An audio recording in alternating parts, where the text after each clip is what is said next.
Man in motion. And he's going to keep the ball over the right-hand side, following some blockers. Breaks free, 10, 5, touchdown, Panthers! And adjust. Gets his ball, and he is across the 15, down to 20, 30, across the 45, 50, 40, 35 before being pulled down. And there are no flags. He's going to scramble over to the far side. He's got a wide-open receiver. Second down and 8.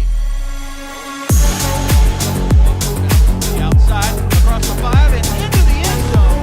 Breaks loose, 20, 10, 5, touchdown, Panthers!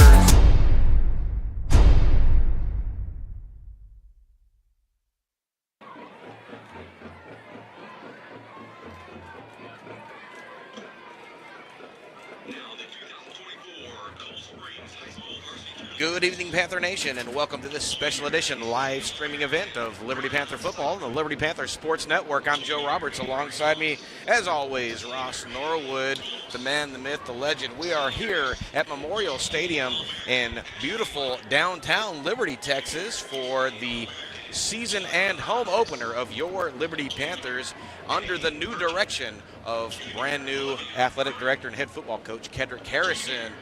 Welcome to the show, Ross. Seems like it was just 12 months ago we started last season, and we're already back.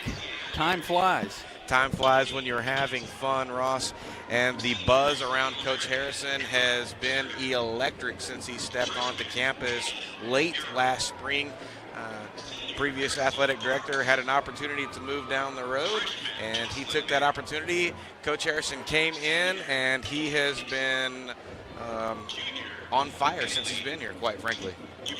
Hit the ground running, and that is trying to take a drink out of a fire hose when you come in as a new athletic director, but he handled it very well and efficient, and he should have a pretty good group this year.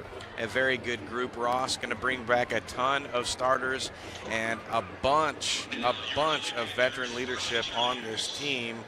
And speaking of the team, we should be seeing them momentarily on the field, the prancers, the cheerleaders, and then getting ready to sing the national anthem. Looks like a group from the Liberty Elementary School.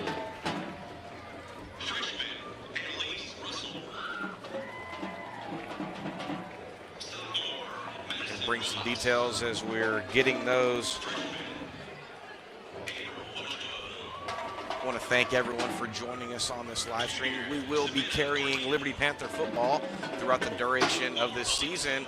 What started out as a very rainy day looks like it's trying to turn into something that you can hang your hat on. And want to give a big shout out to our brand new AV media crew members who are en masse showing up for us for this show. Producer Richard Ewing down in the trailer directing traffic behind the stadium. And we have, as Ross likes to say, a cast of characters with us, and he's going to have to learn all their names. And man, that's kind of a show in and of itself. It will take some getting used to, but glad to have them along. Well, Ross, for this wild ride. I thought I lost you this summer. You lost your car, and then you went incognito. You've got the new car, and you're back and better than ever. And expect a great game tonight. A familiar foe in the Coldspring Trojans under the leadership of Ken Stanley, who's been there for several years now. He likes to spread the ball out and fire all over the place, and he's got some good ones coming back, beginning with Tyga Parker, and I believe we called his name a bunch last year, Ross. He was a force to be reckoned with, will be again this year. As a matter of fact, this year he is a junior, which is hard to believe. It seems like we've seen him for a number of years. Joe, I do want to clarify something. You said I lost my car. I don't want people thinking that I parked it somewhere and couldn't find it. Okay, you didn't park it somewhere, and you didn't lose it in a poker game. It actually conked out on you on the way up to a conference in Dallas. Yeah, an AV conference.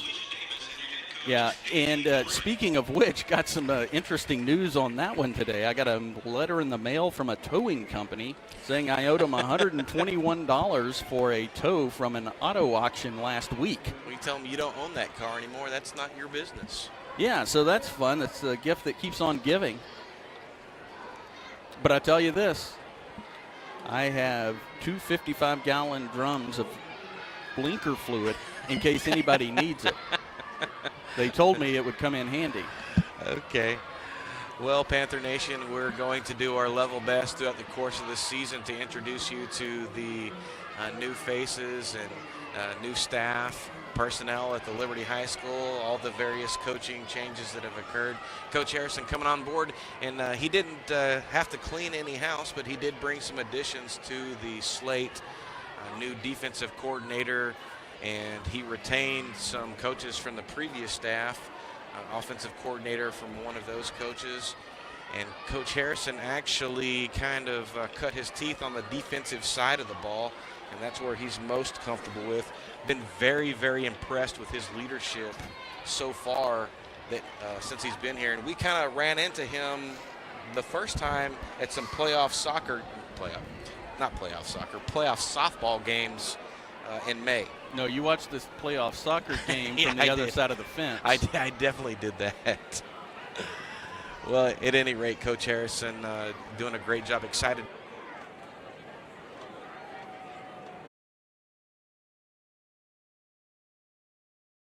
In the AV truck has a hot, fresh new text message he should check.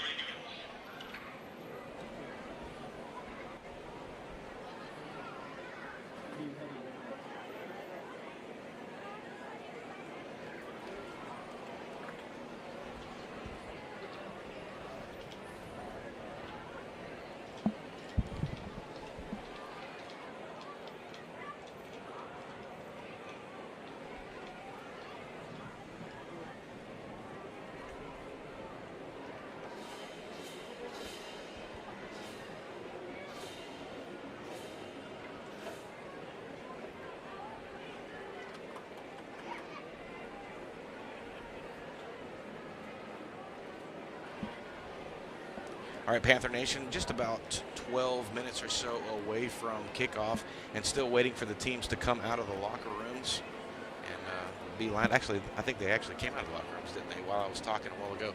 They are in their respective inflatables, and I don't know what the correct name for those things are. Did I miss them, or are they not out of there, Ross? Well, Joe, you're seeing things if you see the Liberty football team. Well, I know they're inside of the inflatable. I thought there's somebody that's pushing out of that inflatable over there for Coldspring. Oh, it's a coach. It's Boy, a coach. they've definitely changed. Okay. Well, you know I'm blind. Equipment that they wear. You know I'm blind. That's just the man behind the curtain. Okay. Well, going to get ready for the Liberty School song. Liberty High School Band under the direction of head band director Sean Smith.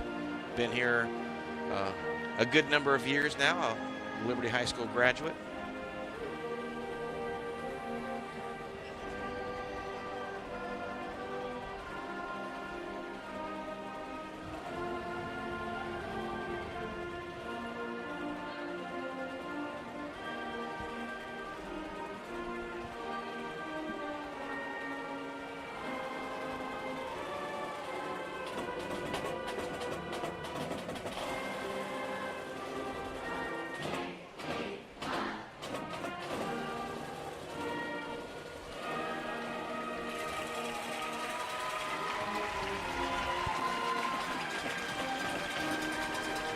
Full house tonight, Ross. Parking lot is jam-packed, and Panther fans all the way down the side streets.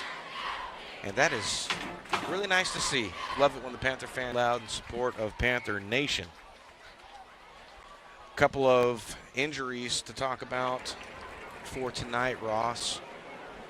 Luke Porcher not available tonight. He is wearing a jersey but not dressed out in his total football gear, and I believe he may be available next week.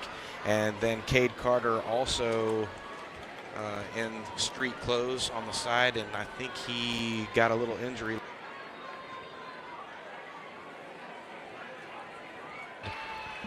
also in street clothes on the sideline.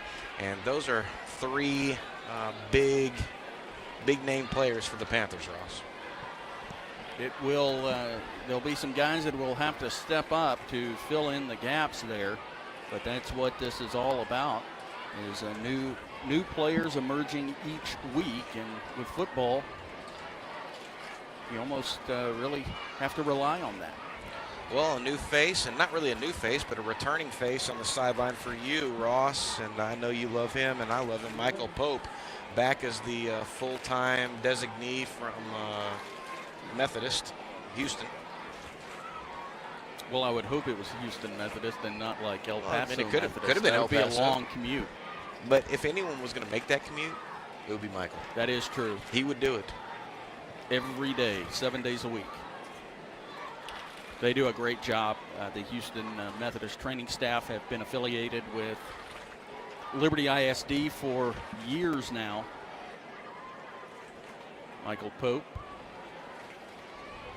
in his return to the sidelines for Liberty. Well, the Cold Spring players have made their way into their respective south end of the end zone for their inflatable. I can confirm that, Joe. You're right this time. We saw it. I made sure that I saw. You were seeing imaginary things. Well, that's why I have to be careful when I say stuff, because every time I say stuff, you're always over here trying to get me on that.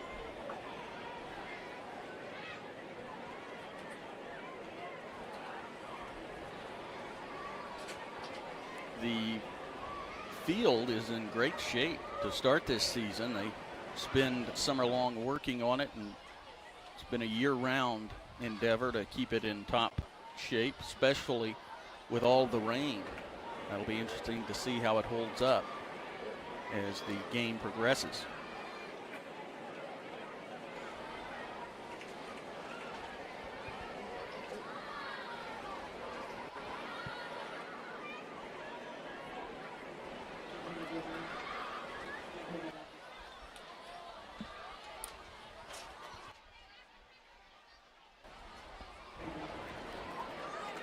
The game officials down on the sideline.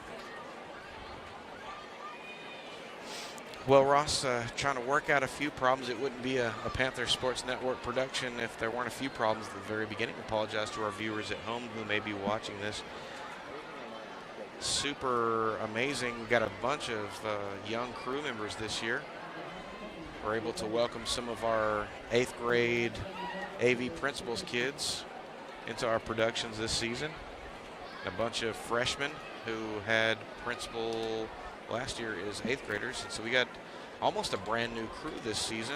We got a couple of returners. Our technical director, Tori McMillan, senior. This is her swan song season. And then Seth Stewart, our lead camera guy. So what do the kids learn in principles? Don't dig at all. Do not dig over here right now, okay? I see what you're trying to do. What am I going to do with a shovel? I guess I'll save it for later. So in the principals class, they learn all the basic kind of stuff. The principles? This is a camera. This is the on switch. Right, which are all important things. Right. It's right. And then in the production class, they get to actually put it in action. And here we go. The Trojans of Coldspring-Oakhurst making their way onto the field. About 6 minutes or so until the actual kickoff. In Cold Spring, Head Coach Ken Stanley, dear friend of mine from way back in the day. Actually married to one of my cousins.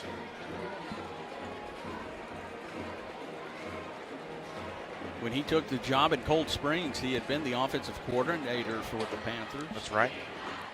And he's been there a couple of years now. And he has hired some familiar faces, to me anyway. His coaching staff full of some great coaches. And here we go, the Liberty Panthers making their way onto the field for the 2024 season.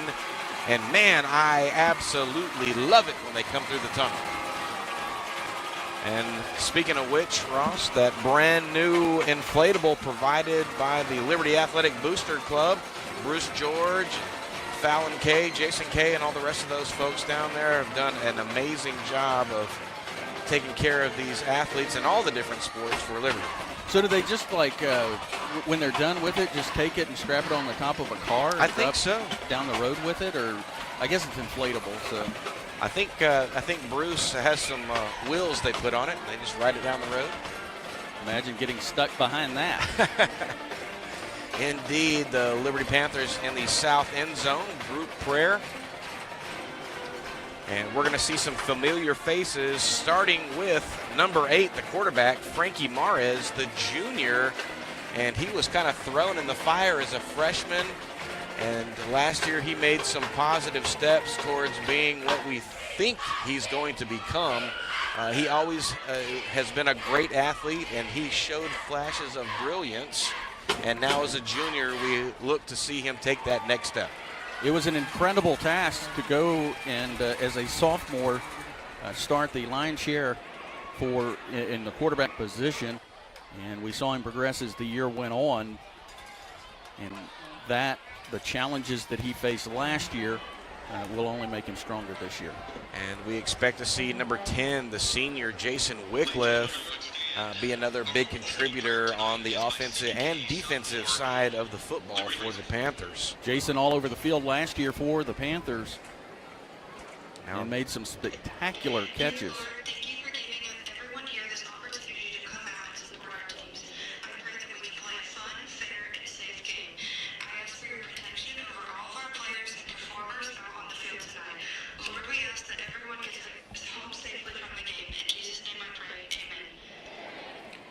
Nice prayer to open the contest, and now it should be the national anthem, and this will of course be performed by group members of the Liberty Elementary School Choir.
It doesn't get too much sweeter than that.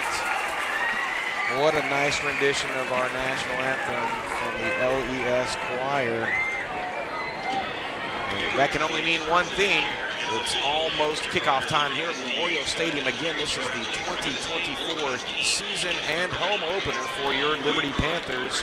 You are watching Liberty Panther football on the Liberty Panther Sports Network. Joe Roberts, Ross Norwood, producer Richard Ewing.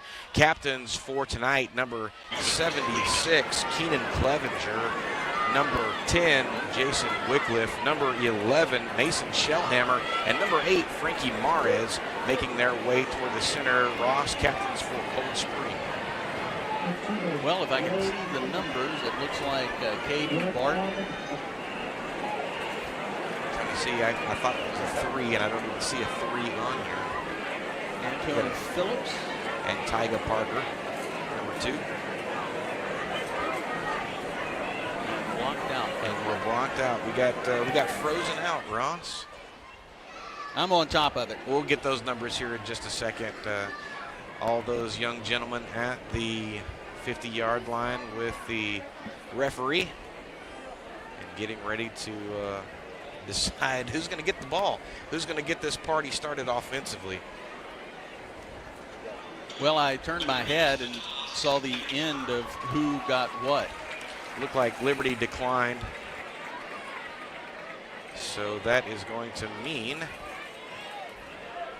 that Liberty will be receiving. So maybe it was Coldspring that declined. So the Liberty offense will make its way onto the field after this kickoff, and we will get to see what Coach Harrison is bringing to the table. Offensive coordinator Clayton Smith will be doing the shot calls for that, Ross. A lot of the coaches from last year and Chris Lackey's staff have stayed. Lots of familiar faces. Well, it says 15 on the scoreboard, Ross. Just about that time. Don't forget, we will be on the road next week. Only 4 home games for whatever reason. So we are going to be almost exactly 7:30 p.m. kickoff, Ross. Punctual. I like that. Well, you got to plan for the TV timeouts. Well, last night not as punctual. A lot of precipitation in the area for the sub-varsity and the middle school games. And it was snowing? Oh, yeah, definitely snowing. Snowing rain. You said precipitation, so I assumed it was something other than rain. Well, that's what you get for assuming. Number 6, Christian Quintanilla will be kicking off for the Liberty Panthers. One of the soccer stalwarts for LHS. He's setting up on their own 40-yard line, back deep for Coldspring.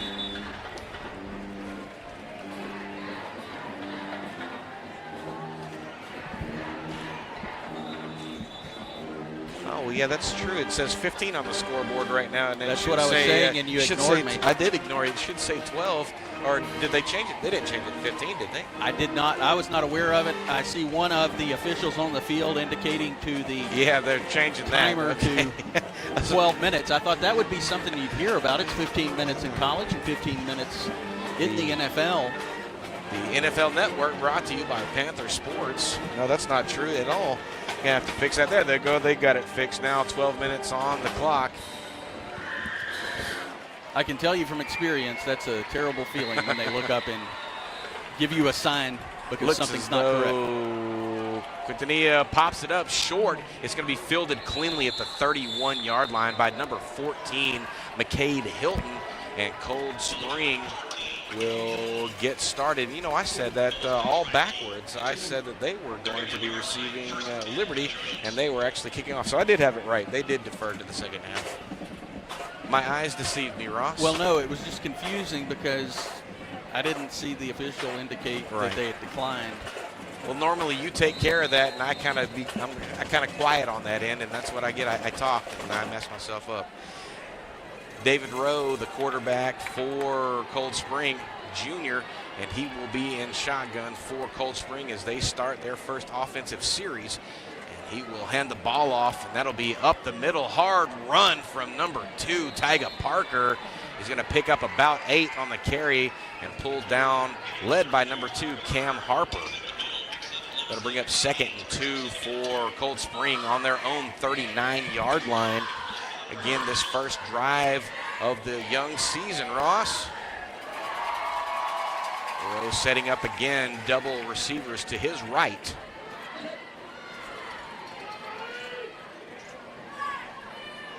This time he will hand it off and be met immediately in the backfield.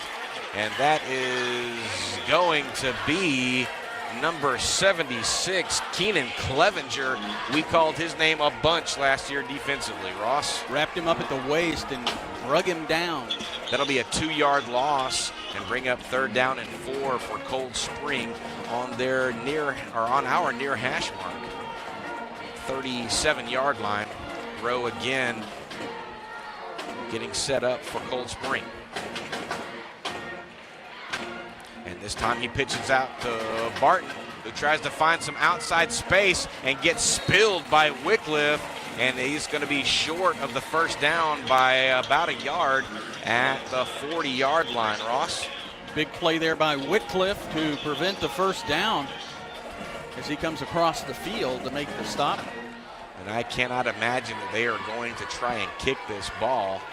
Fourth and 1. They are keeping their offensive unit on the field. They are going to switch the strength of their formation. doubles is going to move.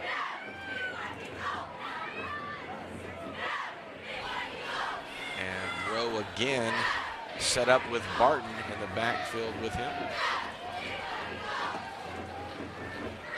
And Barton will take the ball. He'll find some space and lose the ball. It's on the ground.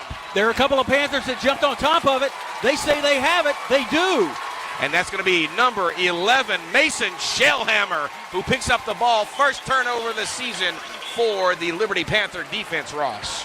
What a play there as they knocked that ball loose. Some initial contact from a Panther, and that ball bounced around a little bit before Shellhammer was able to get on it. That looked like Caden Barton had the first down all the way. He sliced his way on the left side and was making some headway. Nice defensive play. Now we will get the Panther offense with Frankie Mares in the shotgun. Spread formation, doubles to the left and right. Logan Fowler in as the running back. And there was a high snap there, and Fowler able to make an athletic play and get on top of that, and they almost gave the ball right back. That'd be a loss of about 3 on the play. Bring up second down and 13. Panthers in Cold Spring territory at the 45-yard line, middle of the hash marks, Ross. Mares has the play, and he's going to come back in, try to calm his squad down. Lost a couple of yards. That was it. No other harm. This time they're going to send the trips to the left. Mares is going to hand the ball off to Fowler again, and he's going to bounce off of his own line. They're going to bounce off of number 72, Nolan Kay, and it's going to be another loss on the play. And this is not exactly what you'd like to see from your Panther offense. 2 losses in a row. Third down and long, and pushed back to the Cold Spring 40, we're going to call that about 47-yard line. Is that about right, Ross? That looks correct. First offensive drive of the season, and the first, some jitters there. Got to get used to the exchange between the center and the quarterback.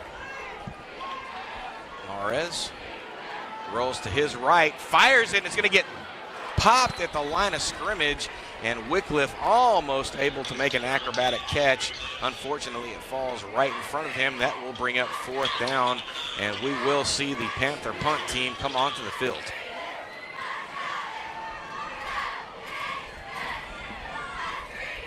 And Quintanilla will be back to punt for the Panthers. And so far, Ross had some kind of sketchy shotgun snaps, and they'll get that figured out over on the sideline. Quintanilla with a big boot, and that's going to hit at about the 11 and keep rolling, and what a Panther roll that is, and that will pin Cold Spring deep in their own territory at their own 3-yard line, Ross. Shellhammer was right there. Mason Shellhammer jumped on top of it to kill the ball. And Shellhammer, part of that super large senior class that Liberty has. I counted, and I think it's up to about 20 that they have. Get another look at this Panther defense. Jayshawn Godfrey anchoring the middle of that defensive line. And we'll see Rowe again setting up in his own end zone with Barton right behind him.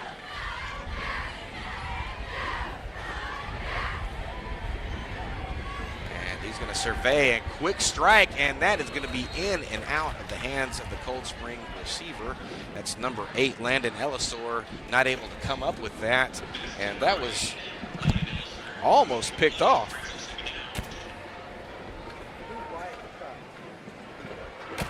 Led his receiver too far there. The referee now having to move back the auxiliary game behind the south end zone. A bunch of kids playing ball. He's setting up shop again from their own 3-yard line. Far hash, linebackers pulling back a little bit. And this time they try to go up the middle. The Panther defense saying, no way, sir. And they're going to give him credit for back to just short of the line of scrimmage. It's going to be a loss on the play. They lose 1, gave him forward progress, no safety. I thought they were going to give him a little bit more space there. We always say this every year, the angles, it always looks different. Thankfully, the headlines, there's a nice stop by the Panther defense. And that was going to bring up third down. Third down and just about 12. And on the 2-yard line. And this time the handoff is good. He gets out of there, but wrapped up over on the sideline, far sideline by several Panthers. And I believe that's Wycliffe again leading the charge from that secondary. Wycliffe with a stop. There was some initial contact. I did not get the number. Oh, it looks like Shellhammer over there as well. Mason Shellhammer. It's a good bet. Can't just say Shellhammer. There's a couple of Shellhammers on the team, Leighton and Mason. Cousins. And that's going to bring up a punting situation. The Trojans on their own 7-yard line, and their punter almost at the back of the end zone. I don't see a number on that, Ross. I am having a hard time reading the number. Well, I must say their jerseys this year are much easier to read than last year. They had the black jerseys with the red letters and couldn't tell that at all. And that's going to be a big end-over-end kick, fielded cleanly at about the 38. And that is going to be Wycliffe, and he almost had a break there, and I think he got tripped up right at the last second, and he's going to get spilled at about the 34-yard line of the Trojans. Excellent starting territory for Liberty, Ross. Another good stand by the Liberty defense, and that time it was not much of a question as to whether or not Cold Spring was going to punt or not. 6:52 has gone or left in the first quarter. It's going by pretty fast, knock on wood. Bring up the Panther offense again, trips to the right, Mares. And this time Fowler again, going to try to find some running room over the left-hand side. He bounces, and he's going to pick up the first positive yardage of this Panther offense so far, about 4 yards on the carry, 2nd down and 6. Good blocking there by the left side of the Liberty line, as he was able to make that look very easy. Ball on the Cold Spring 30-yard line, far hash mark. Panthers moving from left to right as we're looking at it, marching south. Prevailing winds favoring them. So if they were sailing, it'd be smooth.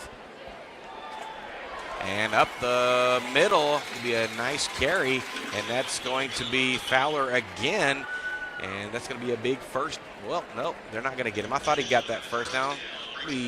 Probably about a foot shy, maybe a ball length shy of the first down. What do you think, Ross? I think so. That was the indication. Actually, it's going to be less than a ball length, Joe, judging by the line judge on the far side's hands. They're going to be just on the high side of the 24-yard line, far hash mark. Mares surveying the defense. And this time, again, Fowler breaks up the middle, and he's able to cut through a couple of Cold Spring defenders. And another big slashing pickup, almost 10 yards on that, probably closer to 8. But that's going to be a first down, and they are going to be at the 14-yard line of Cold Spring. Again, far hash mark. The interior of the line there creating big holes on these last 2 runs for Logan Fowler. And Fowler not really getting a bunch of backfield action last year until the very end. So far, the featured back in this young season. Trips to the right and a high snap, but I think there was some movement along the line there, and that's going to send the Panthers backwards. Our first penalty flag of the evening. Be a false start and bring up first down and 15. Ball get moved back to the 19-yard line of Cold Spring. Well, I'll tell you what, Ross, what I like so far is that the Panthers are off the field quickly on defense, and they're hanging on to the ball so far on offense. Defense last year had to spend a lot of time on the field, and as the game wears on, it only gets harder for them to perform at the high level. Shellhammer in motion, another high snap. Mara is able to pull that down, probably back to the line of scrimmage, what it looks like, to the 19. Mara has a good job there wrangling that high snap in, and that could have been disaster. We're Second down and 15 again. Just under 4 minutes to go here in the first quarter. Watching Liberty Panther football on the Liberty Panther Sports Network. Mares and company with great field position for this second drive. Trying to not get stalled out here. Be a snap, rolls to his right, and that's going to be just over the hands of number 10, Jason Wycliffe. That'll stop the clock at, well, oh, there it goes. That'll stop the clock at 3:28. I expected the clock to stop, and I looked over there, and it was still going. Third down and 15. Liberty Panthers moving again left to right, far hash mark on the 19-yard line of Cold Spring.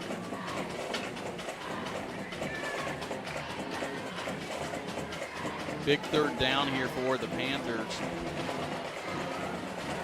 Had two very good runs, but a false start dropped them back 5 and a high snap. Well, that high school exchange when you're going the shotgun center snap, that can be tricky, especially with all the rain and the dampness of the field. And another high snap. Mares trying to get back on it, and I don't think he did. I think Cold Spring is going to come up with this. They are going to recover the football.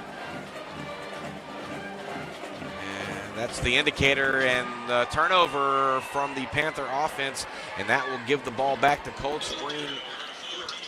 And they will be on their 37-yard line. T.T. Parker with the recovery for Cold Spring. Yeah, he flew out of there really fast, playing on the right side of that defense. And as soon as he saw that snap go over Mares' head, he was all over it. And I'm not sure Mares knew that he was being pursued so fast.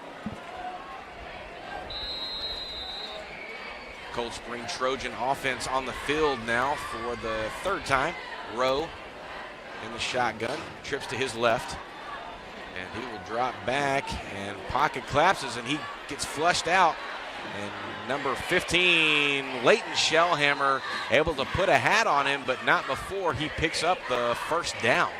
Ryan Monk got into the backfield and pressured him to go on the run.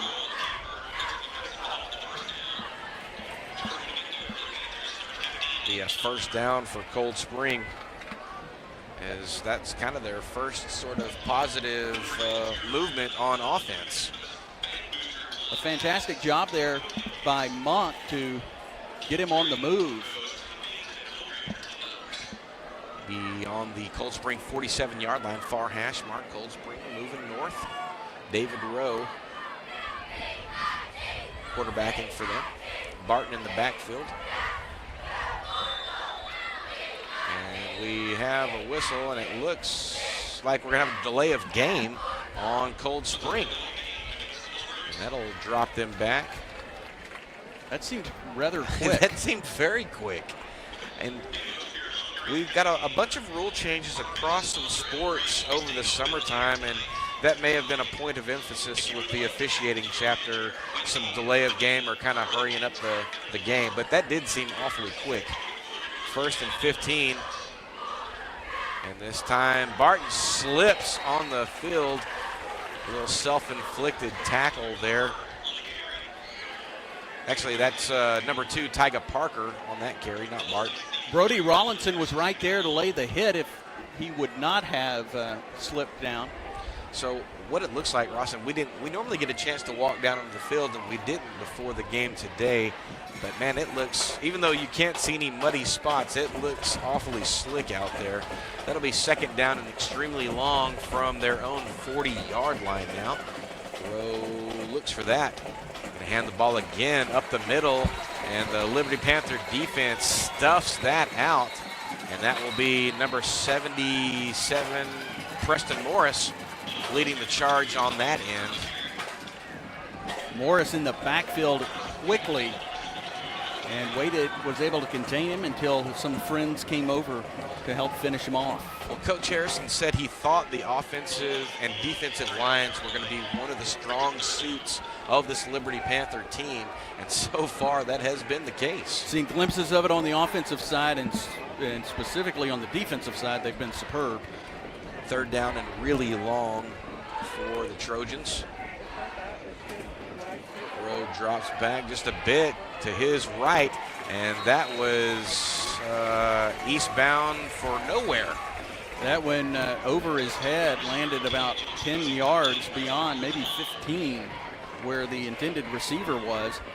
Tight coverage for the Panthers. Going to stop the clock at 1:14 in the first quarter and bring up 4th down and punting situation for Cold Spring. So far, Ross, neither team really able to get anything going in the air. Both teams having whatever little success they've had offensively has been on the ground. Couple of turnovers apiece. Looks back deep for the Panthers, number 10, Jason Wycliffe. And it looks as though Rowe is going to punt. Low snap, but he picks it up. And that's going to be fielded by Wycliffe to his right.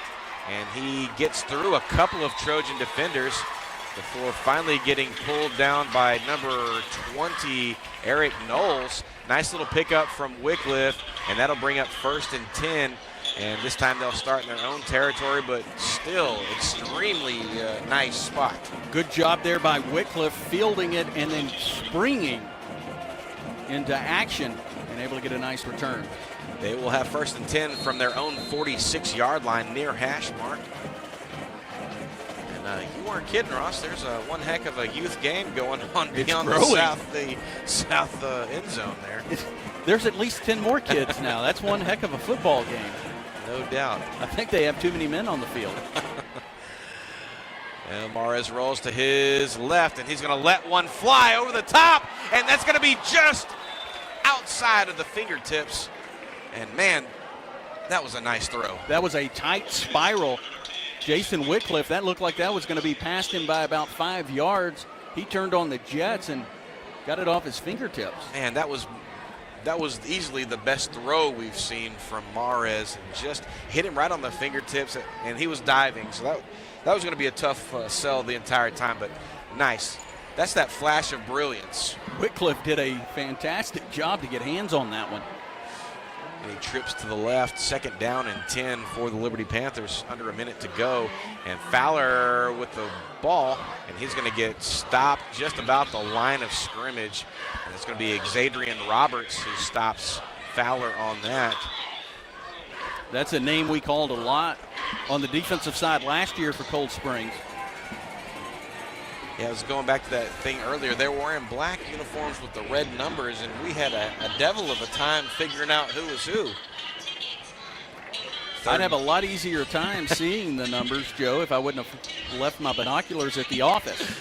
Well, we may have to go get it at halftime because the light's going low, and who knows what we'll be able to see. 3rd down and 10 again for the Liberty Panthers. Doubles to the left and right for Mares.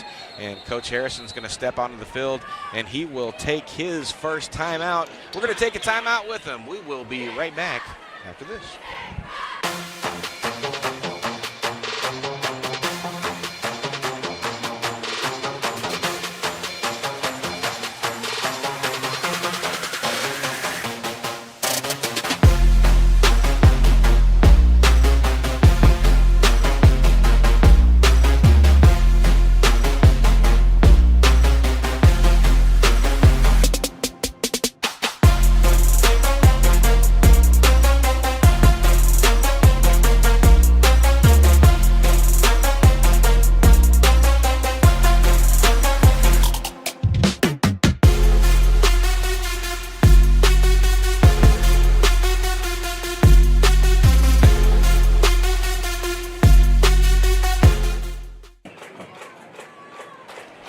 Welcome back, Panther Nation. You are watching Liberty Panther football on the Liberty Panther Sports Network. We are 3rd and 10 from the 46-yard line of Liberty. Frankie Mares, just under 10 seconds to go here in the first quarter.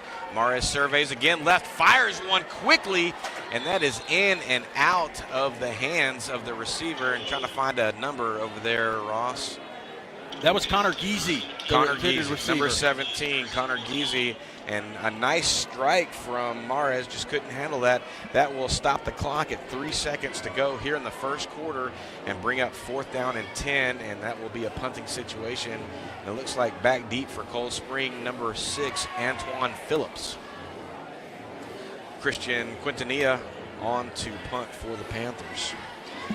A lot of energy so far that we're seeing from this Panther team.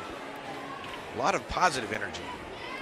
Quintanilla, a nice low liner that's going to hit and roll.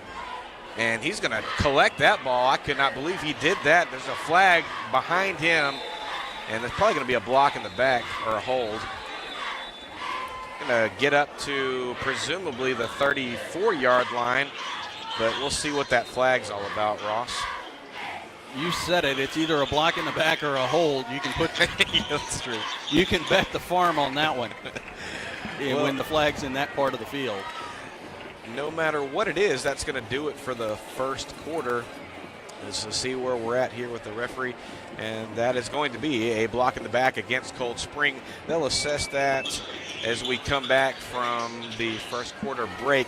Again, we are all knotted up at zeros after one quarter. You're watching Liberty Panther football on the Liberty Panther Sportz Network. We'll be right back.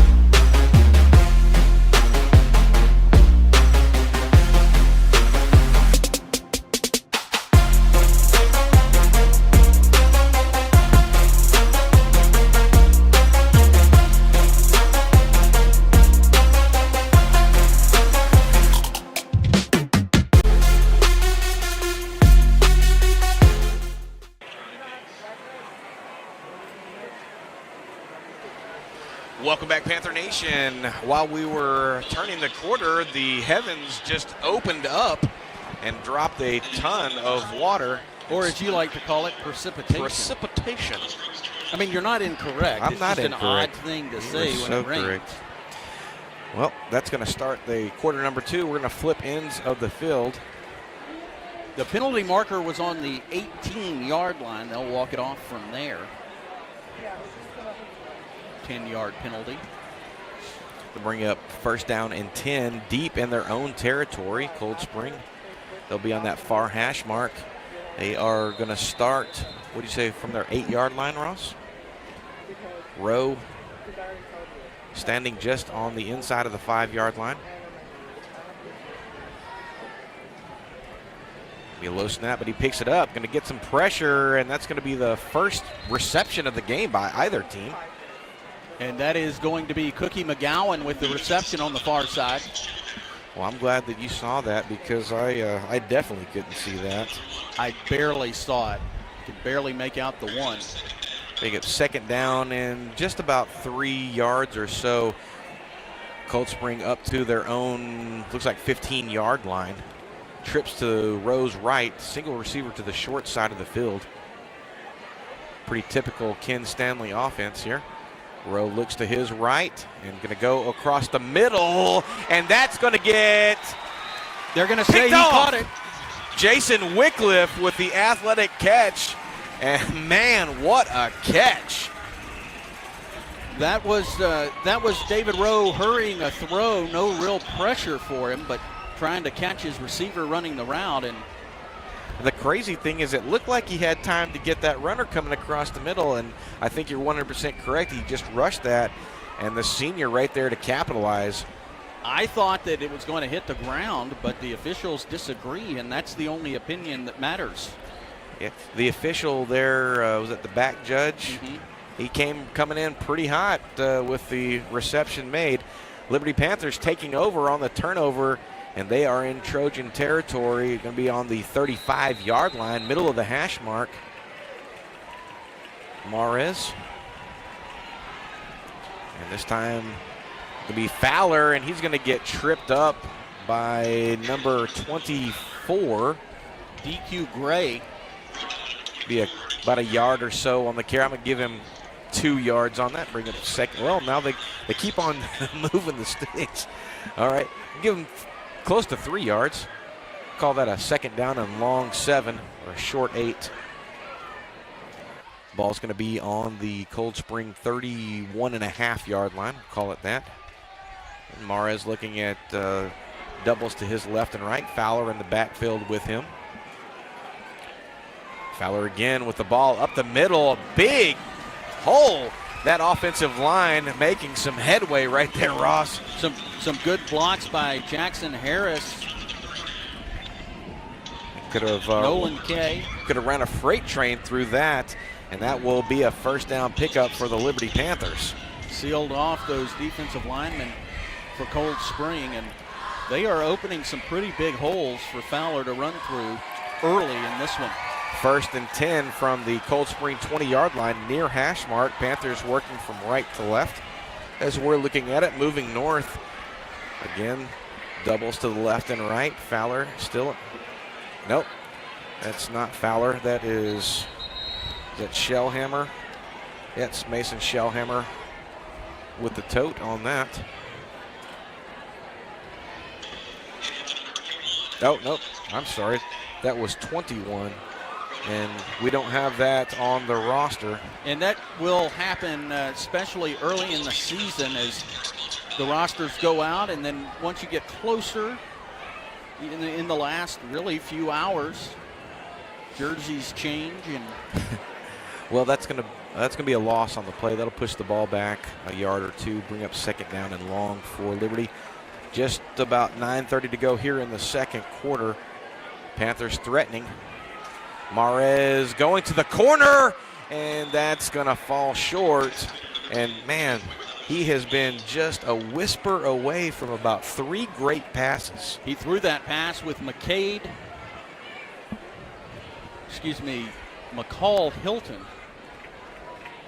I think I messed that one up. I think it is McCade Hilton. Right in his face. A little miscommunication on the route as Whitcliffe ran in. And he threw out. That'll stop the clock at 9:26 here in the second quarter. Liberty with a lot of time of possession so far in this first half. Mares surveying the field, and we're going to have some movement here. That is going to be, I want to say it's going to be a false start, but I don't know here. It is a false start as the play whistled dead, and the far line judge indicating.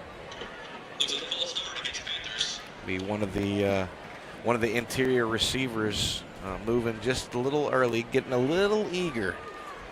Those pre-snap penalties, empty calories, you've seen it come back for Cold Springs when they had the delay of game, giving up that 5 yards. That'll push the ball back to the Cold Spring, call that 26-yard line. 3rd down and long, about 16 for the Liberty Panthers. Mares again, and Fowler back in the backfield. Mares to his left looking, and he's going to fire that, and it's going to be in and out of the hands of the Liberty receiver, and I'm trying to catch a number there.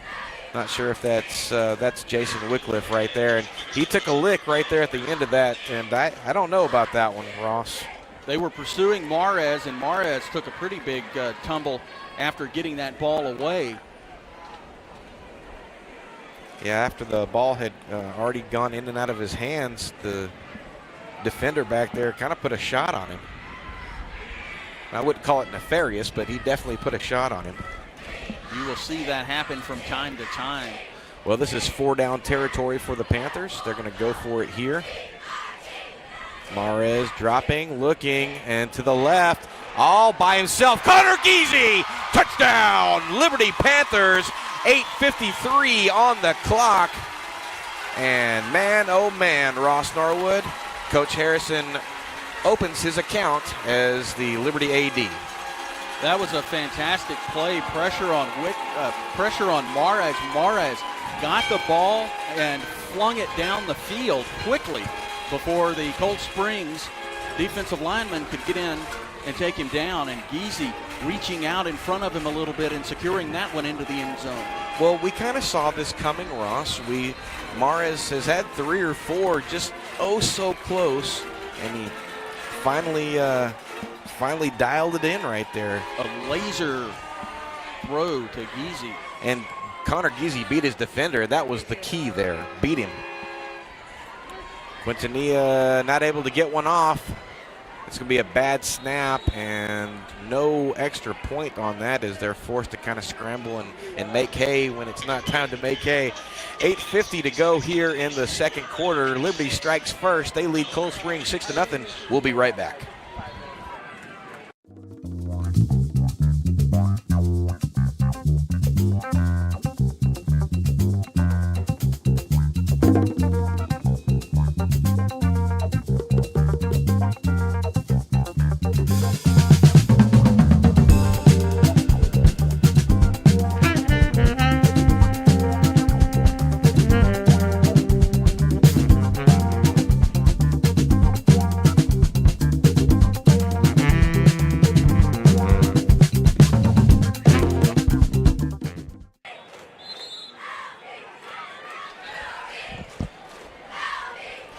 Welcome back, Panther Nation. You are watching Liberty Panther football on the Liberty Panther Sports Network. Coach Harrison again opening his account as a Liberty Panther athletic director and head football coach. And what an exciting score. Liberty leads Cold Spring early in the second quarter, 6-0. Mares to Giese. What a combination.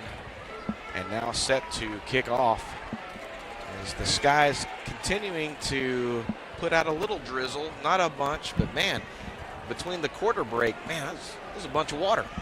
What a fourth down play, huh? Yeah, what a fourth down play. Patania with the pooch kick, that's going to hit all by itself, and the Panthers with the onside, unintentional onside recover, I think.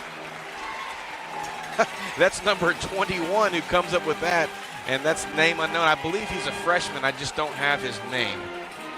We'll get that. Well, one exciting play to the next exciting play, Ross. Liberty did get away with one there. As away from that play, there was a little extracurricular activity on the near side, but the officials.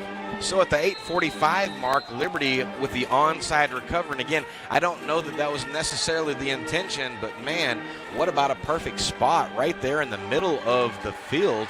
And they will have first down and 10 at the Cold Spring, looks like 36-yard line. Mares again looking for pay dirt, and he's going to throw it right back to them. That's going to be an interception, and Cold Spring will take back over at their own 5. And I think there was some miscommunication between Mares and his receiver. Yeah, there was not a receiver in the area. No. Well, and a good job there by Clashawn Skikes.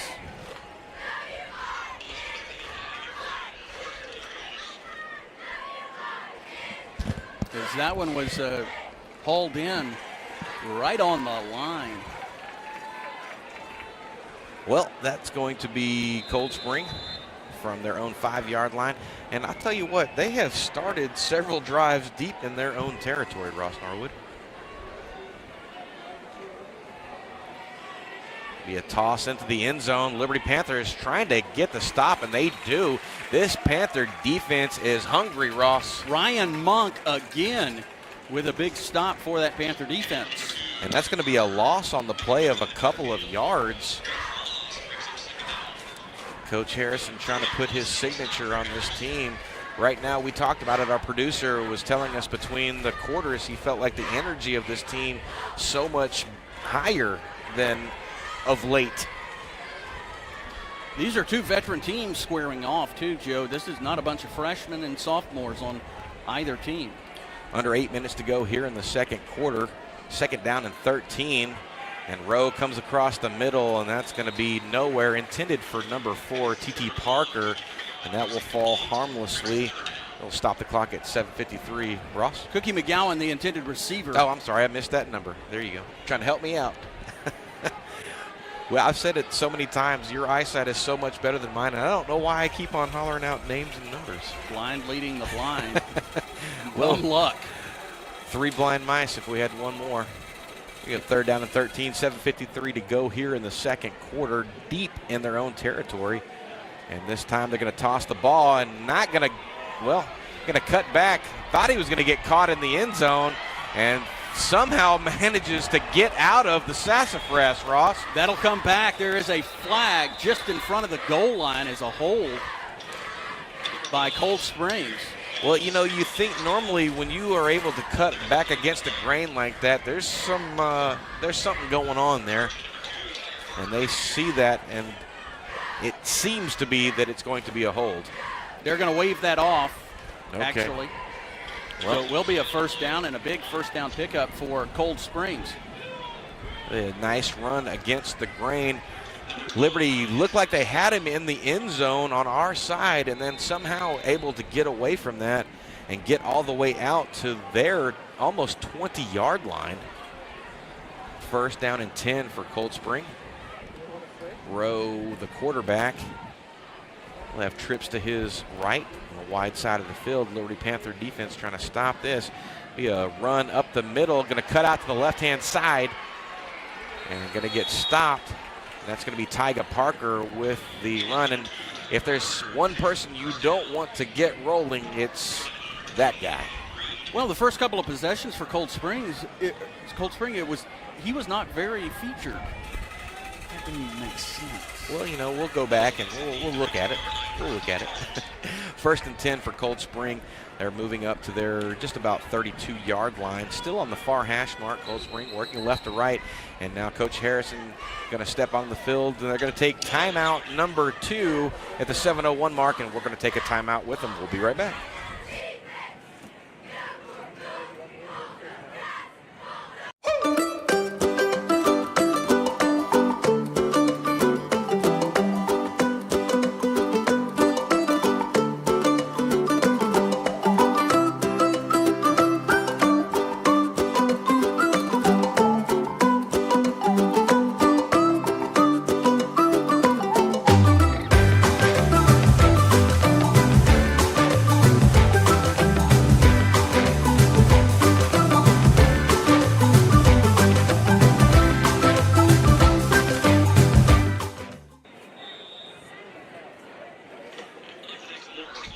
Welcome back, Panther Nation. You are watching Liberty Panther football on the Liberty Panther Sports Network. 7:01 to go in the second quarter.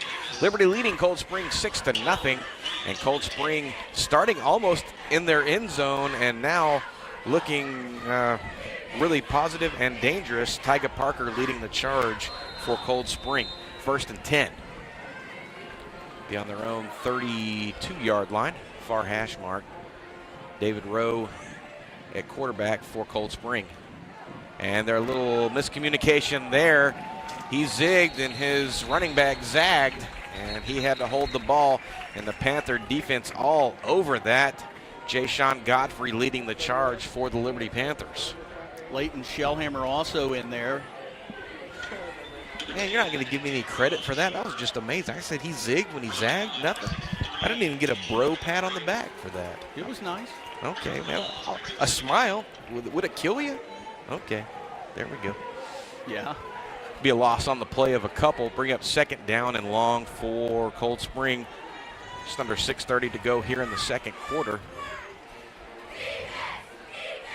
And this time they have caption. He's going to break through the middle, still on his feet. The Cold Spring running back, and the helmet pops off.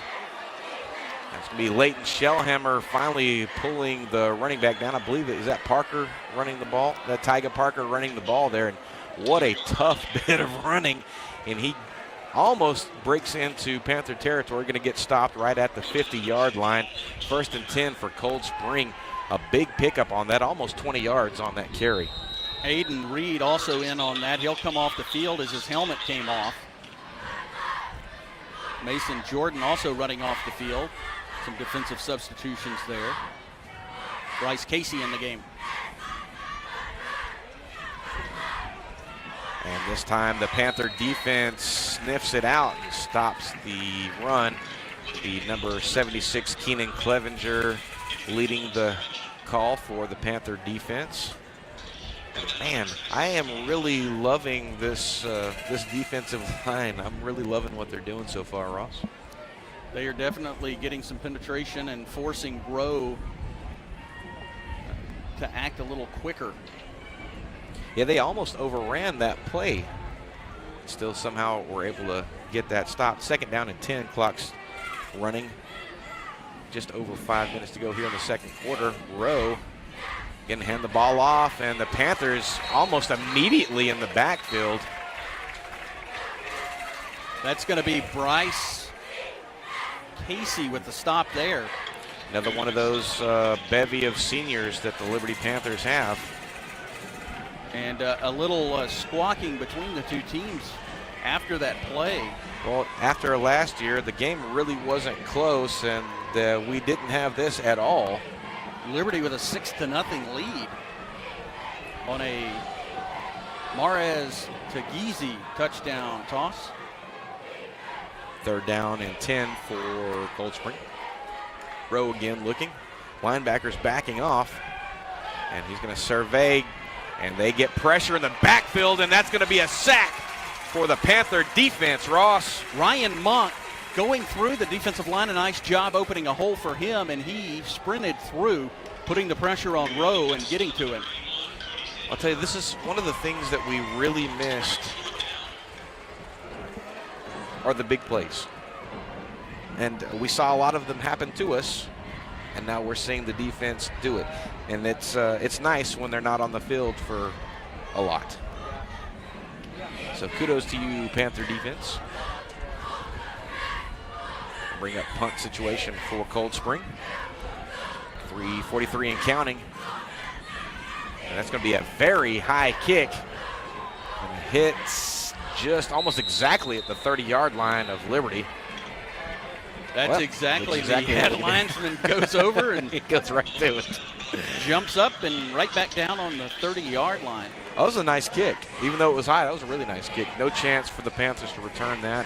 Liberty will take over after the punt. 1st and 10 from their own 30-yard line. They'll be on the near hash mark. So it's 3:34 left, Joe. Liberty with a 6-0 lead. Liberty getting their 6 points on a Mares to Yeezy hookup. Mares again in the backfield, doubles to the right and left. And it looks like Logan Fowler back there. And he will take the ball left side, still on his feet, and he's going to drag a couple of defenders with him. That'll be a big pickup for Liberty. Very hard run for Fowler as he had Trojans all over him, and he was about knee-high the entire run. The number 4, T.T. Parker, bringing down Fowler. 2nd down and just about 3 or 4 for the Panthers, moving up to their 37-yard line. Same formation. And this time, I'm going to call that almost a direct snap to Logan Fowler. That was high again. Mares not able to pull that down, but fortunately it fell into the hands of Fowler. And you talked about this a little bit earlier, those self-inflicted wounds. This Panther team still trying to kind of figure that one out. What did you say, empty calories? Is that what you said? Empty calories. Clyshawn Skykes and Jason Whitcliffe had to be broken up on the Liberty sideline there after that play. Push the ball back a couple of yards. We got 3rd down, I'll call it 7. 33-yard line for Liberty. Still on the near hash mark. Mares. Roll to his right, looking. He's going to fire right. And a nice defensive effort from Coldspring batting that ball down. Didn't see the number. But that was intended, it looks like it was intended for... Noah Bradford was the defender on that play. Jason Whitcliffe was the intended receiver. Well, I couldn't tell if that was Whitcliffe or if that was Balch. I saw Parker Balch running from over there, so I'm not sure who that was. You know I'm blind, Ross. I'm just going to say it. We let you drive, too. Don't say that. 4th down and long. That's going to be a punting situation for the Panthers at the 2:07 mark here in the 2nd quarter. Quintanilla on to punt for the Panthers. See a number back deep for, that'll be a timeout. Liberty, that'll be their last timeout of the half. We'll take one with them. We'll be right back.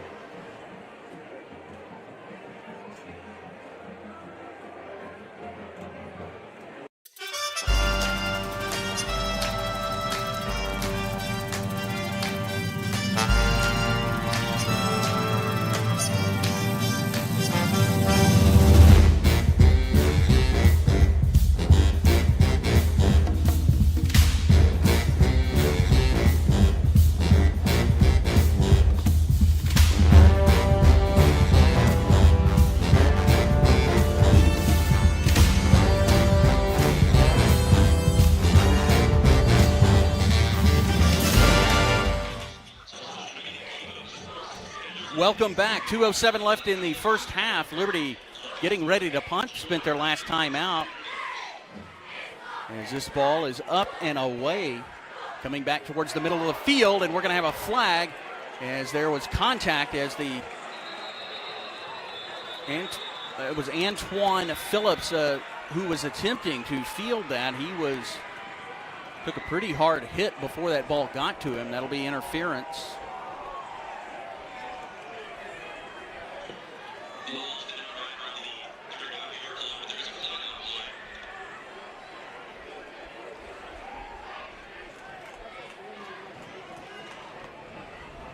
Referee over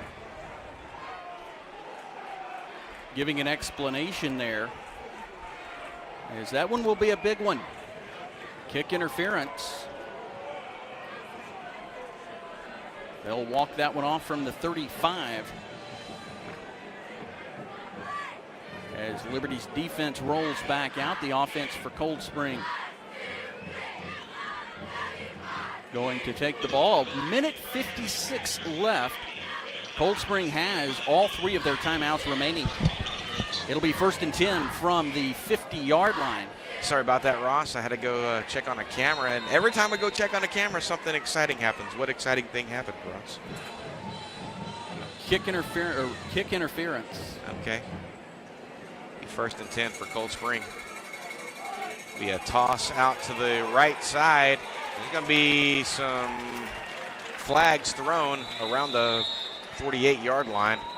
Be a loss on the play as it stands, and we have an injured Panther on the field way back at the Cold Spring 34-yard line. I believe Lane Madison's going to get called for a hold there, the offensive lineman. So we'll have to see what this is all about. You were correct. That's going to be a hold against Cold Spring. And you hate to see an injured player, but you also hate to see an injured player because they were shoved down after. Yeah, that was way behind the play.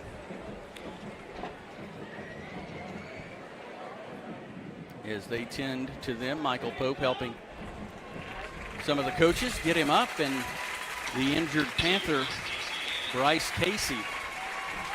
And he is coming off the field, talking to Michael Pope.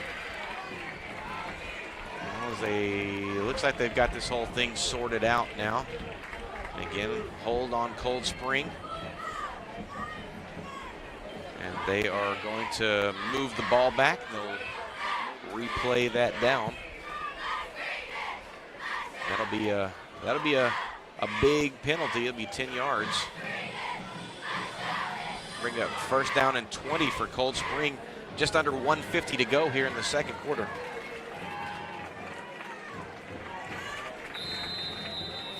First down at 20, 1:46. Well, that's going to bring up the Cold Spring offense. Sorry, Ross, I'm still a little out of sorts having to go fix that problem, trying to get myself back into this thing. Rowe with the ball, and he's going to look to his right. Be a quick strike, and he is going to get pulled out of bounds, and there may be a flag on this one. They are getting awfully chippy out there. That's number 8, Landon Ellisor with the reception. Jason Wycliffe with the takedown. Yeah, that was. He slams him to the ground. It's always fun when you have high school boys playing against each other because you never know what's being said out there on the field. Well, and you had the previous play. Right. So Ellisor going to pick up a big chunk of those yards that they lost on the hold, but still not back to the original line of scrimmage. 2nd down and about 13 or so. Rowe again looking to his right across the middle, and he's going to pop the ball up to himself. It's number 9 with the reception, and that Caden Barton. And they will quickly come to the line. And they're going to call a timeout. Cold Spring's going to take a timeout. We will take one with them. We'll be right back.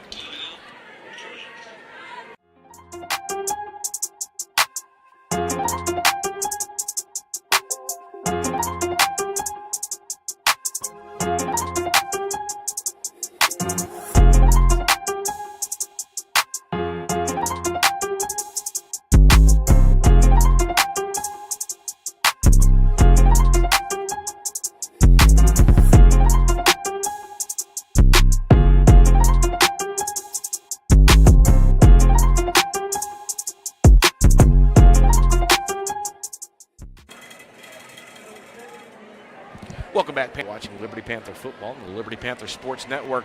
1:08 to go here in the second quarter. Liberty leading Cold Spring 6-0, but Cold Spring driving, Ross. They're going to adjust that. It's going to be a minute 12. Oh, okay. Go the adjustment on the clock. And a couple of big chunk plays from Cold Spring. They were at one point facing a 1st and 20, and now they have a 3rd and 2 from the Liberty 41.5-yard line, middle of the hash mark.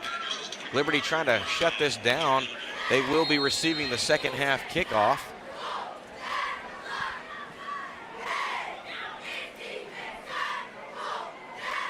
Rowe's going to hand the ball off and almost got tracked down from behind.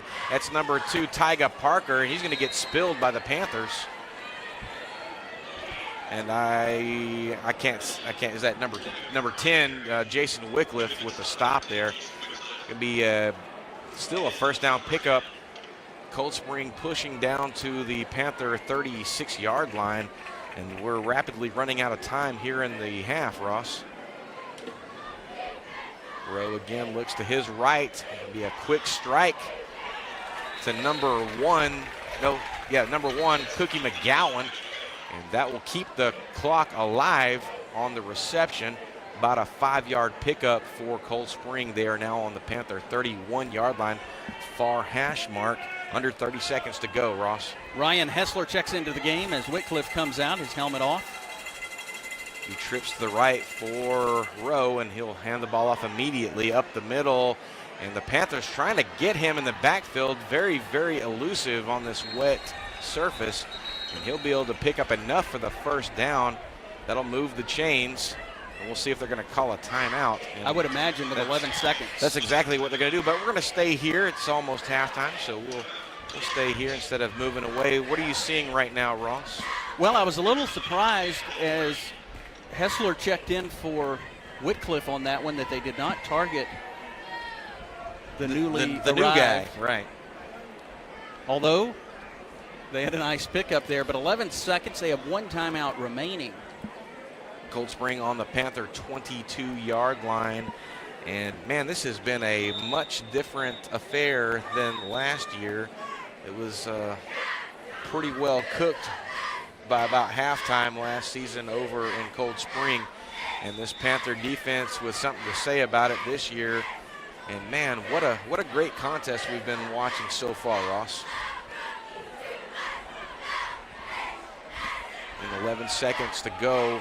Panthers trying to hold the no-no on the board moving into halftime. Rowe in the shotgun for Cold Spring. He's going to try to go to the left, and that is going to be in and out of his hands. Man, that was almost a great catch. As it stands, that's going to stop the clock at 6 seconds and bring up 2nd down and 10. And I don't see the number over there, Ross, but boy, is he upset that he did not catch that. I believe that's Ellisor. Aiden Reed with the coverage. Rowe getting himself set, and they're going to call a timeout before the play clock gets them. And again, we'll stay here with only 6 seconds to go. We won't go to commercial so close to halftime. Coming up at halftime, Ross, Coach Justin Anderson, the Liberty High School head volleyball coach, sat down with me and my sidekick Deondris James earlier this week, and got a little had a little chat with her about the volleyball program, and you'll get to see that at the half. And then we should be able to get a look at the Liberty High School marching band after that occurs. Coming out of this, the Liberty Panther defense again trying to keep the shutout alive, moving into the locker room. They will be receiving the second half kickoff. 81 now in the game for Liberty, and I say 81 because that's the only identifier we have. Rowe gonna look to his right. Should be the last play, and that's gonna be a nice defensive breakup. Number 2, Cameron Harper with the stop. Man, that was a nice tight spiral, and Harper came in right at the last second to knock that away. What a play from Harper.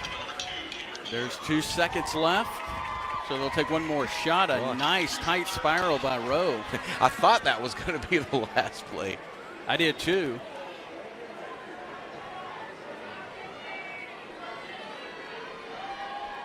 And a little movement over there on that line. They're not going to call that. Going to try the left-hand side, and that's going to be nothing doing. And they're not going to call anything on that. That's just going to do it. Well, Coach Stanley, I don't think he's super happy about that. No, and wanted a little contact on that. But at any rate, that's going to do it for the first half. Your Liberty Panthers leading the Cold Spring Trojans 6-0, moving into halftime. And Ross, we are going to kick it to the halftime show. We'll be back in about 12 minutes. We'll see you then. It's a halftime show. Okay, that's a lot of energy there. I love it. You are watching the halftime show on the Panther Sportz Network. I'm Joe Roberts, and I've got a couple of, well, I guess they're not guests. I've got one guest, and I don't know what we're going to call him just yet. We'll see. DeAndres James, my wingman, my sidekick for this show. Welcome, Coach Anderson. Thank you. Yay. Hey, you can relax a little bit. You don't have to. Just chill. Yeah, it's the halftime show. Halftime show. Hopefully Good. at this point, the Liberty Panthers have taken care of business, and we're all with our virgin margaritas and our bag of popcorn, and we're just ready to have a good time, right? Yes, for sure. All right, so you are here specifically because you are the leader of the volleyball program at the high school, and you guys have been underway for, gosh, several weeks now, right? Several weeks. We started on August the 5th. Okay. Now, I can actually ask you specific questions because you're in season. Right. I did a LHS Live earlier with Coach Slack, and people were clamoring for softball info. Right. And, months away. For sure.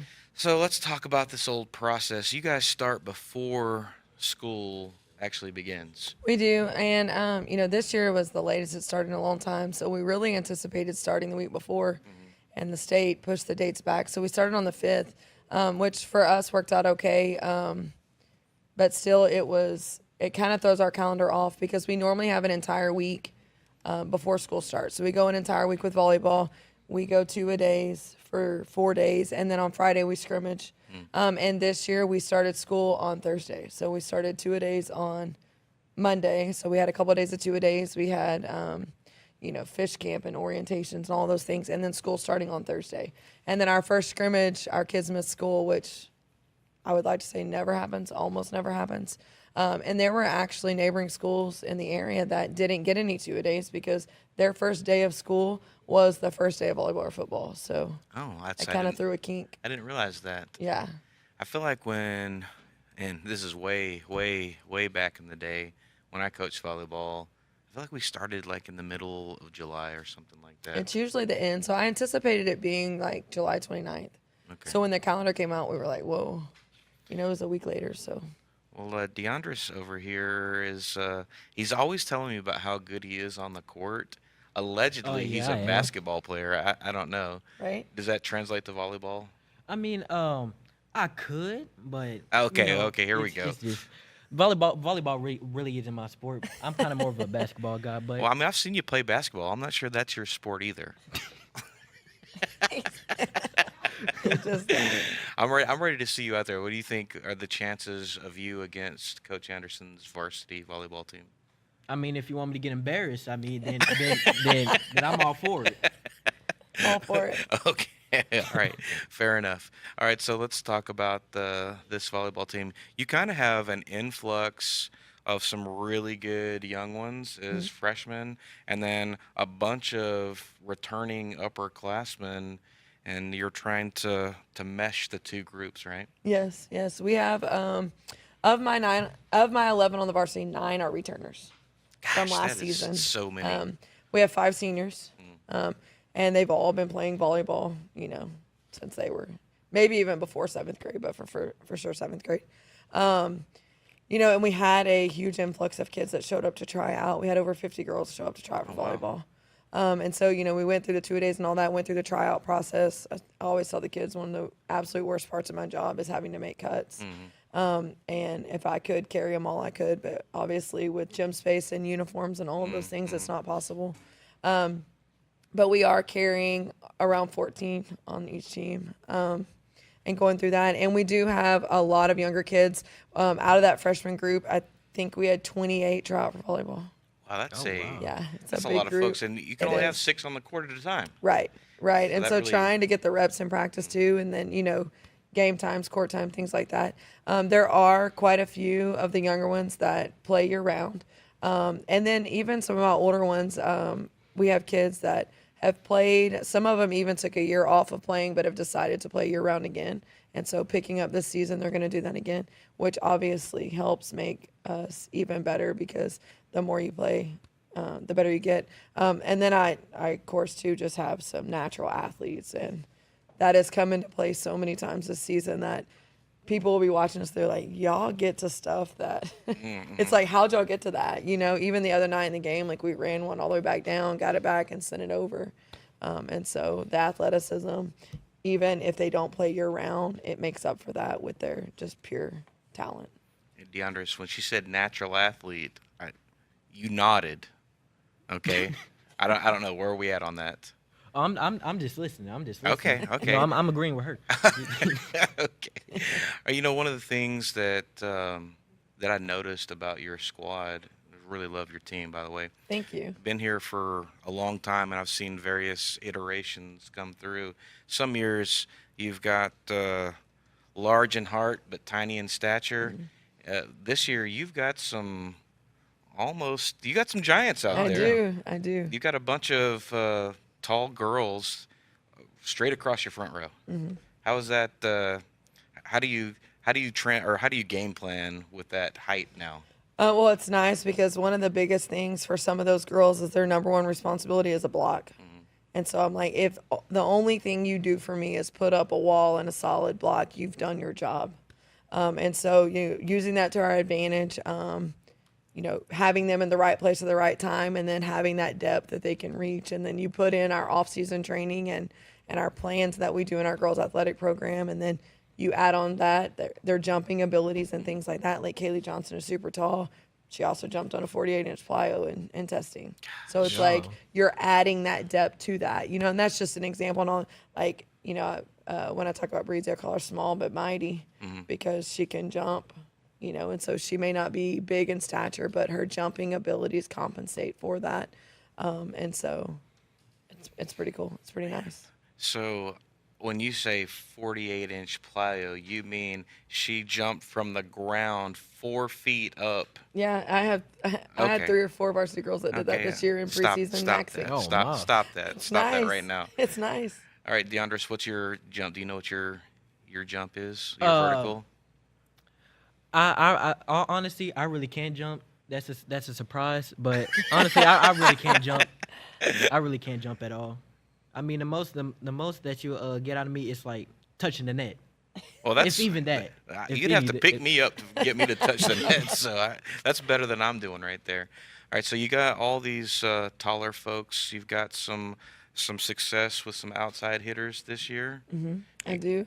I switched the lineup a little bit, and I'm using our setters, and they're running outside on the front row, and then they're playing right back and setting on the back row, and just using their athletic abilities to make plays. Not that this is going to mean anything to anyone other than if you know the game of volleyball.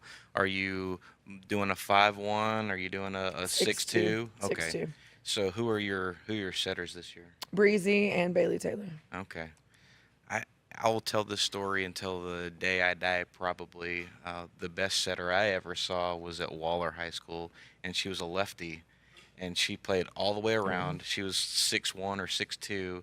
She would jump up in the air, and she'd look down the net. It felt like time stopped.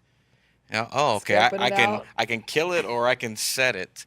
So I don't know that you've got the height for that, but you do have some very skilled setters, right? I do, and very athletic. And so, my game plan on that is having those 2 girls in those positions means that they are making contact on every single play we make.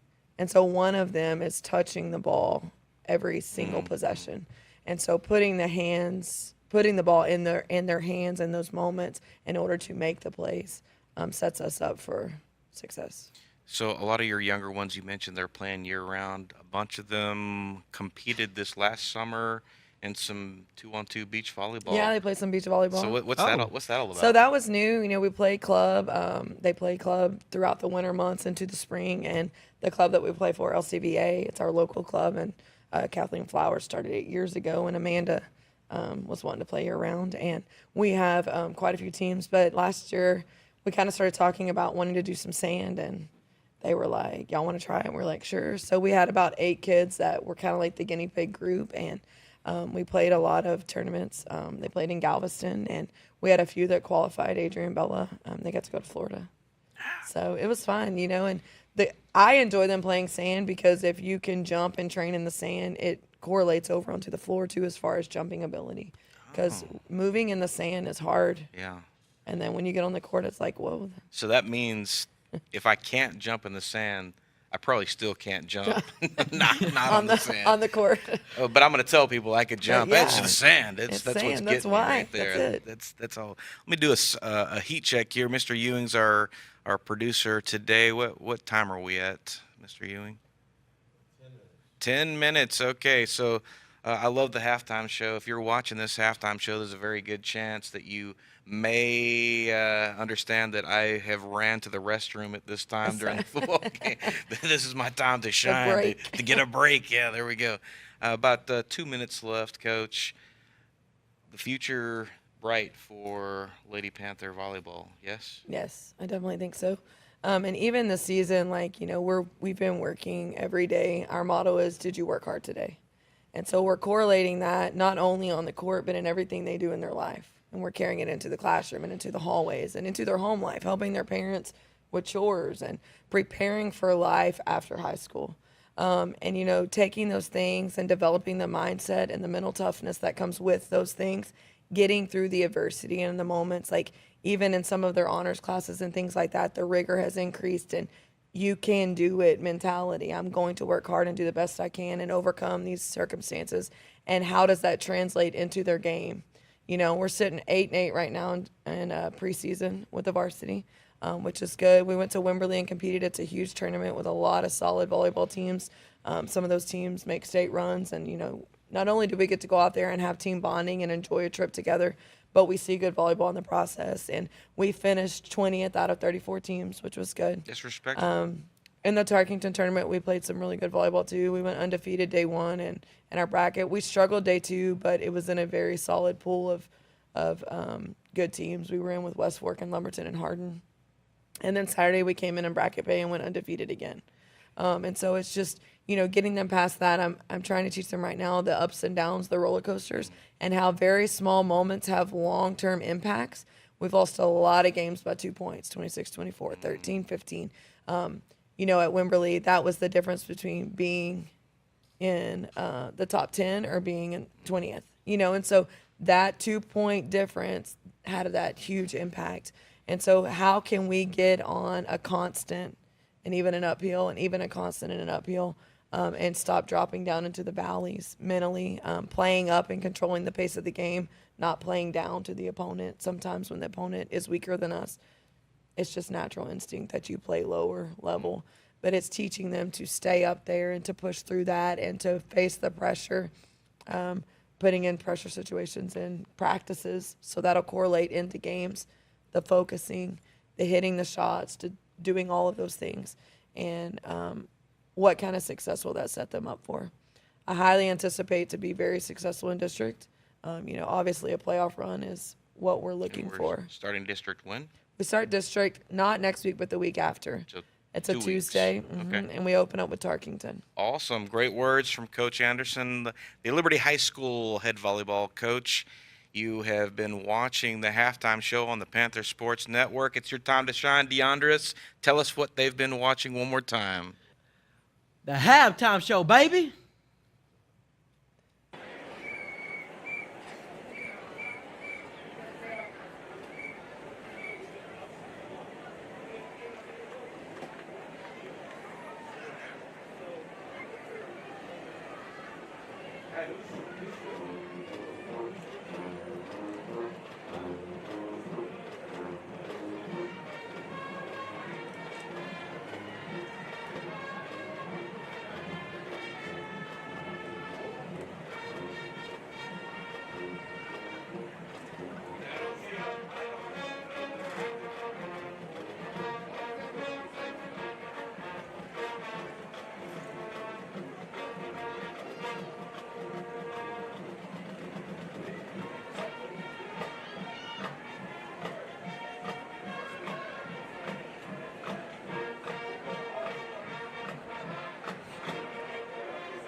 Guys, don't mind my breathing. I was almost late.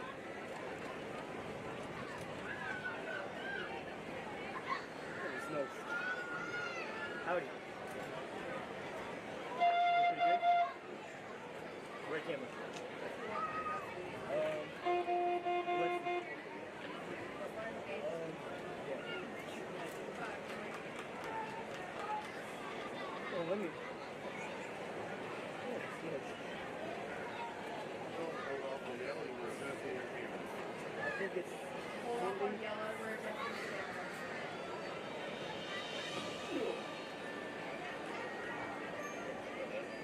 I think I'm good now. But if I'm like heavily breathing, for a moment. Yellow is hot.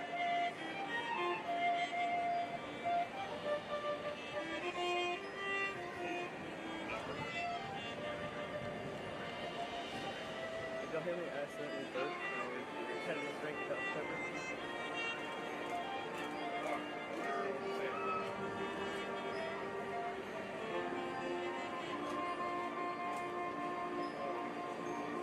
Yellow's gonna push it on some individuals. So I'm supposed to be holding.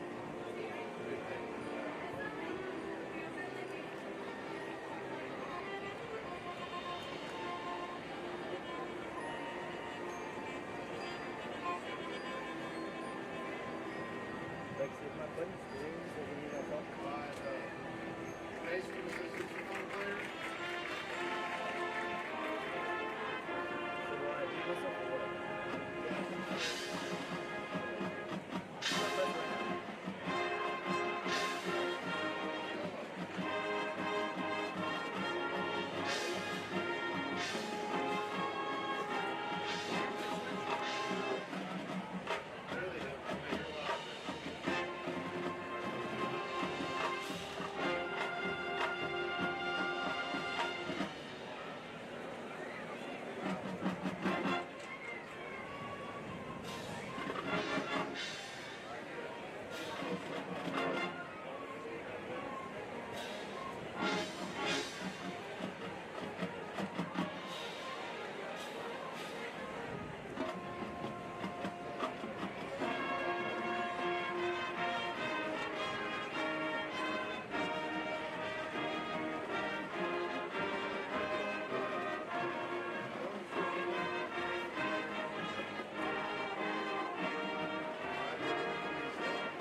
I think we're gonna reset on the tunnel now. I think. Big shout out to the LHS Marching Band under the direction of Head Band Director Sean Smith, and new to the marching band this year, the LHS Prancers being included in their halftime preparations as they get ready for contest here in about a month and a half or so.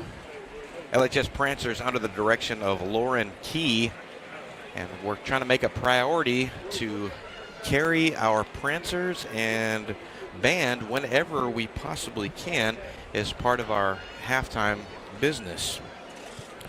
Well, we're just about 5 minutes away from the conclusion of halftime, and what a game we've seen so far, Ross.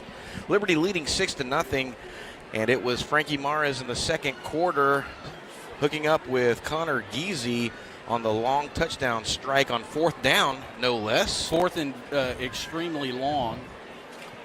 And we've got some help from some of our Panther Nation fans. Coach Aaron Schultz coming in strong with some number updates for us. Number 21, LaDamian Wilson, we saw him a couple of times, didn't know who that was. And number 81, Cody Sandifer, and he was sort of a late addition to the Panther football team. He's been a baseball standout for a number of years, and and they liked him so much they said, hey, come on out and play some football. And man, he's turned a head or two, and I think he's actually getting a bunch of playing time.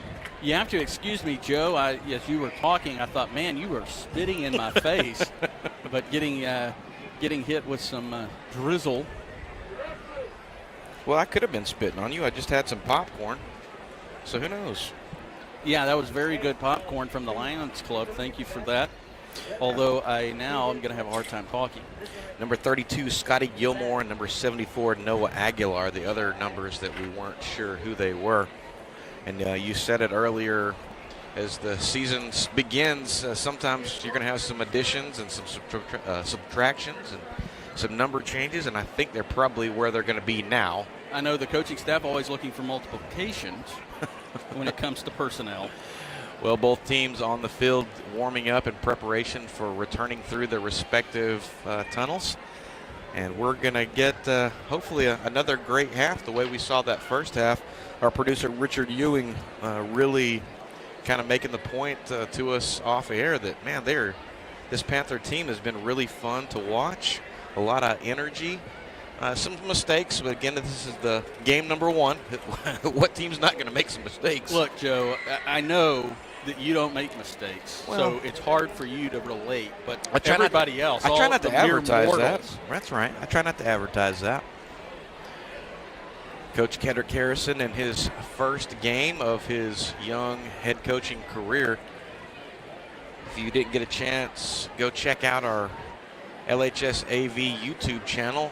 Had a chance to sit down with Coach Harrison about a week and a half ago for episode 1 of our new season of LHS Live. By the way, every Wednesday at 10:20, and we've got a pretty cool guest coming up this week.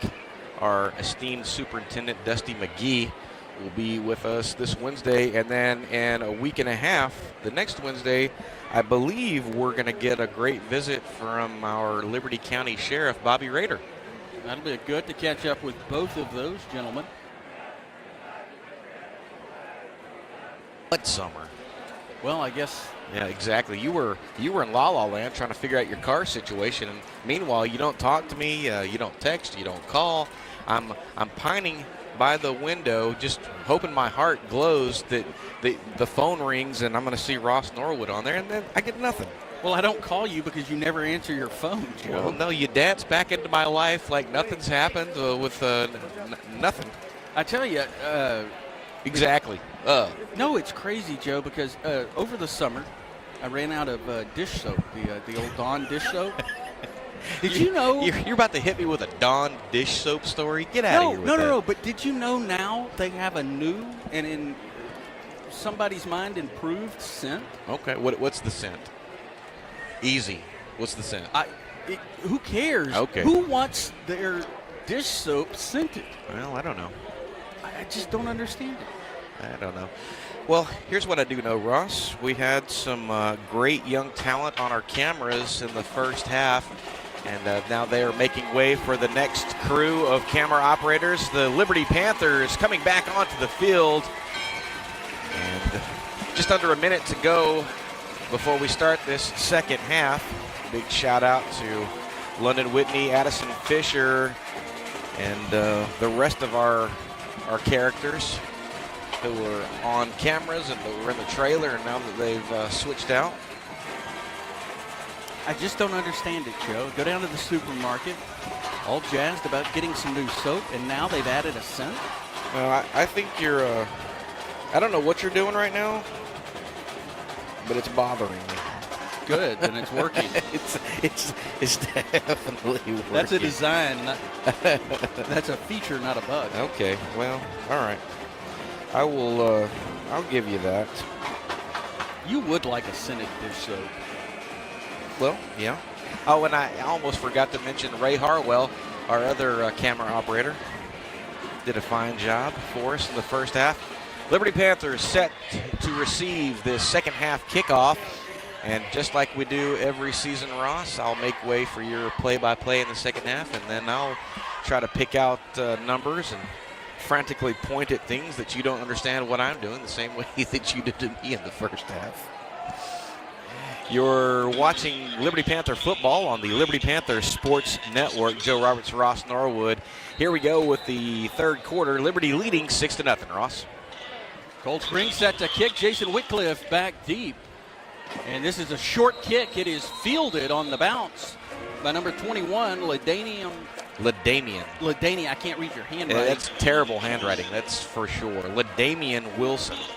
And again, thank you, Coach Schultz, for coming in with the knowledge, dropping knowledge bombs on us. Count on our listeners and viewers at home to correct the many, many mistakes that we make, or at least that I make. No, I made many more. Well, we haven't been able to play Ross Bingo yet, but I'm sure we will. Get your cards ready, folks.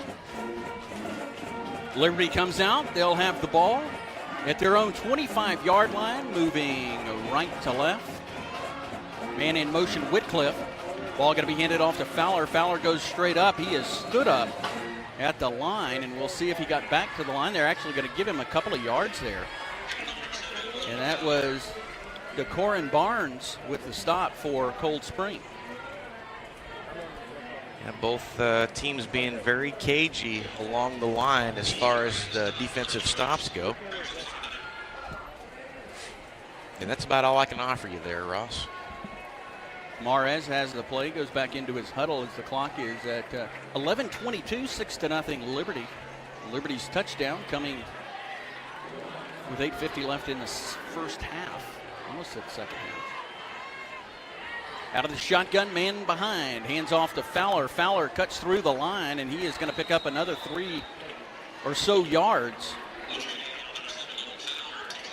Well, these offensive and defensive lines are having a really great battle up front and trying to figure one another out. Again, neither team really dominating up front. Kind of speaks to the skill that they've got up there. Nice little chess match between those two forces of nature. Third down from the 28-yard line. They need the 35 for a first down. Mares in the shotgun, 2 backs, 1 staggered. Mares rolls out, loses his footing and goes down. And that'll bring up 4th down.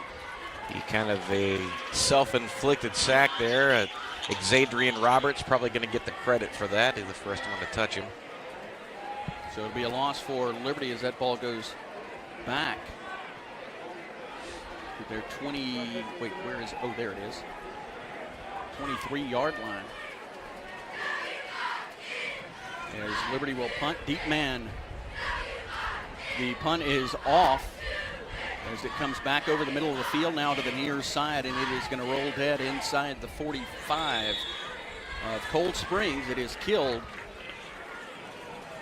by Mason Shellhammer, and that is where Cold Spring will set up.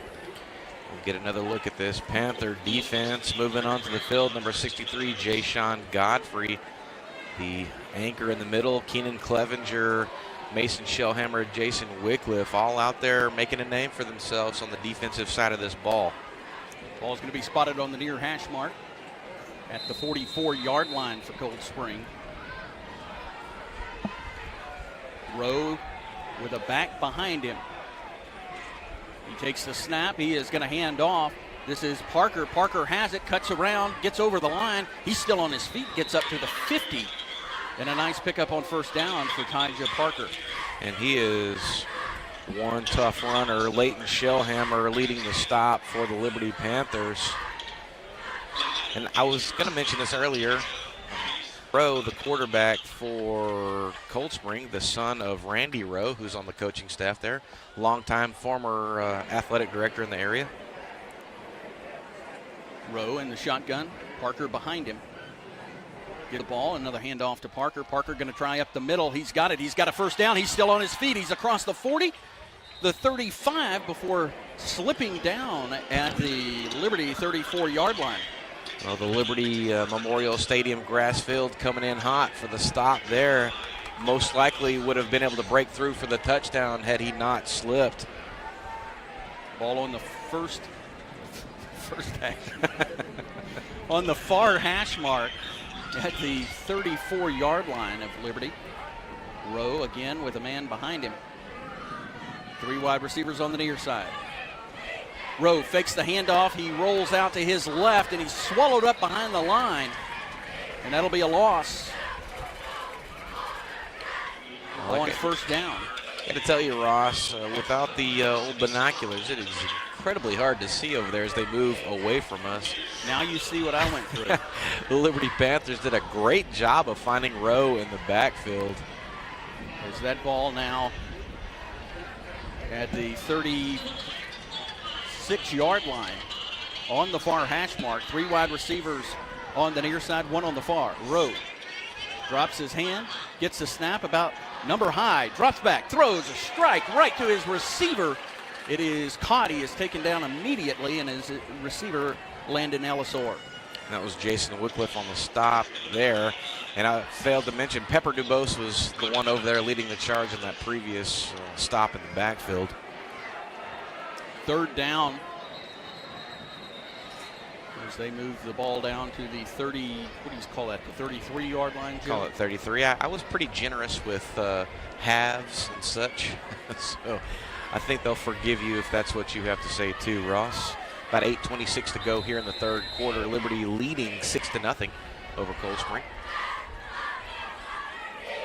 They need the 25. Third down, Rowe. 3 wide receivers still on the, 2 wide receivers on the near side. Pitch over to the right to Parker, and he is going to be swallowed up as he gets right back to the line, and Ryan Monk with the stop there. Ryan Monk, a name we have, that was Landon Ellisor. Excuse me, as soon as I said that, I thought, wait, that wasn't number 2. And Ellisor on the carry, Monk with the stop. And we've called Ryan Monk's name a good bit. 3 wide receivers out on the near side, 1 on the far side. TJ Johnson, the far side receiver. High snap brought down by Rowe. Rowe looks, throws a strike across the middle, has a receiver, and he is going to get up, but he's going to be short, it appears, of a first down. It's number 11, Mason Shellhammer, wrapping him up. It's a big stop, and that's going to be a turnover on downs, Ross. And we're going to have an injured Cold Spring player. I apologize for not getting the downs right. Well, this officially begins Ross Norwood Bingo on the Liberty Panther Sports Network. My bingo card was full after the first half. Do not come looking for a prize. There are none. 7:29 to go here in the third quarter. And a nice defensive stop from the Liberty Panthers. And kind of moving around the horn, Ross. And it's not been one person. You've called a number of names back there, and they've come from all different angles.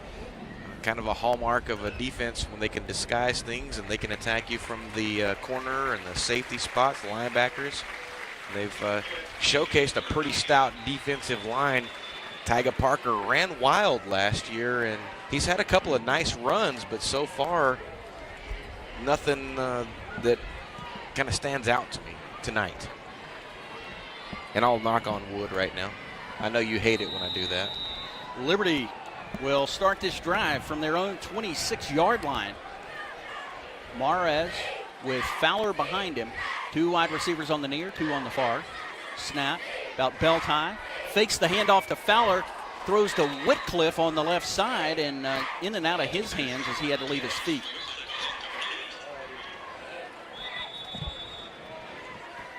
And we are going to have an official timeout. Yeah, I think and it's starting to rain again, and that's just going to be a problem when you're trying to throw the ball. That's going to get very slick. We talked about this earlier. There's no mud pits on the field, but man, it is very slick out there. Ball at the Liberty 26, 2nd down and 10. Liberty with a 6-0 lead, 7:24 in the third quarter remaining.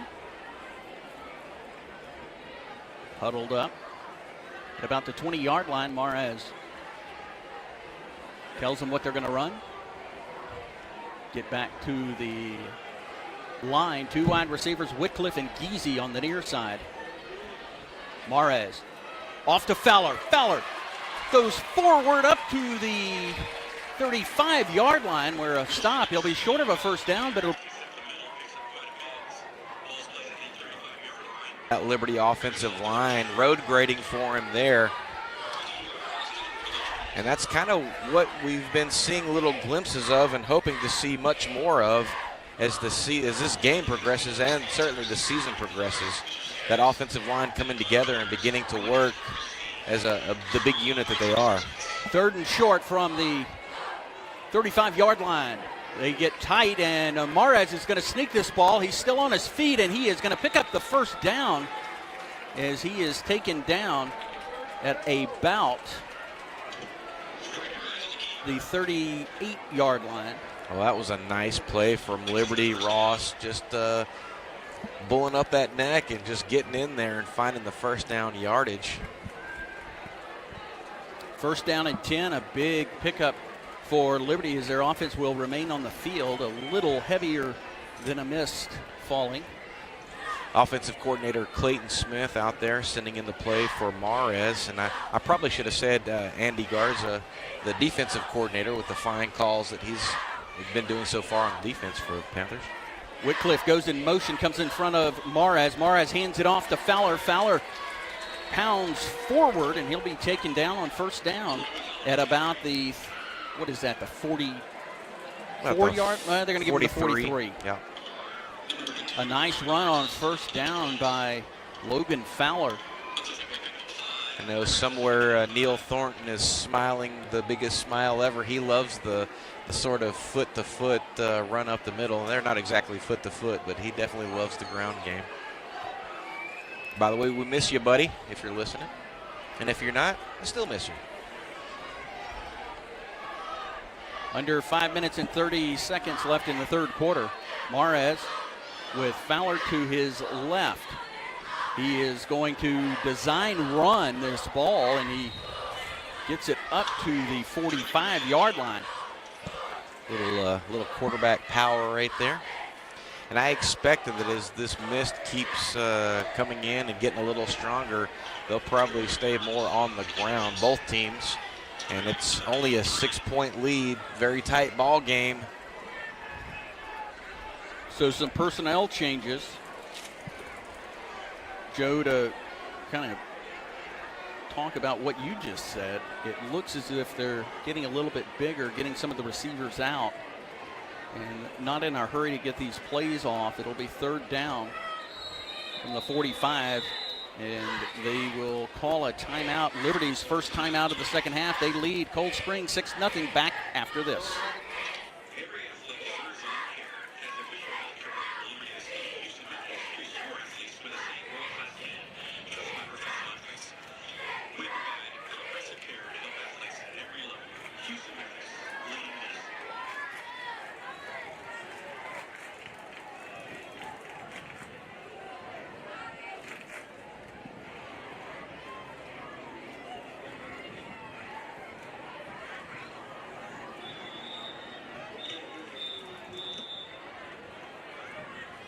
The Coach Jesse Wood Memorial Scholarship was established on April 24, 2007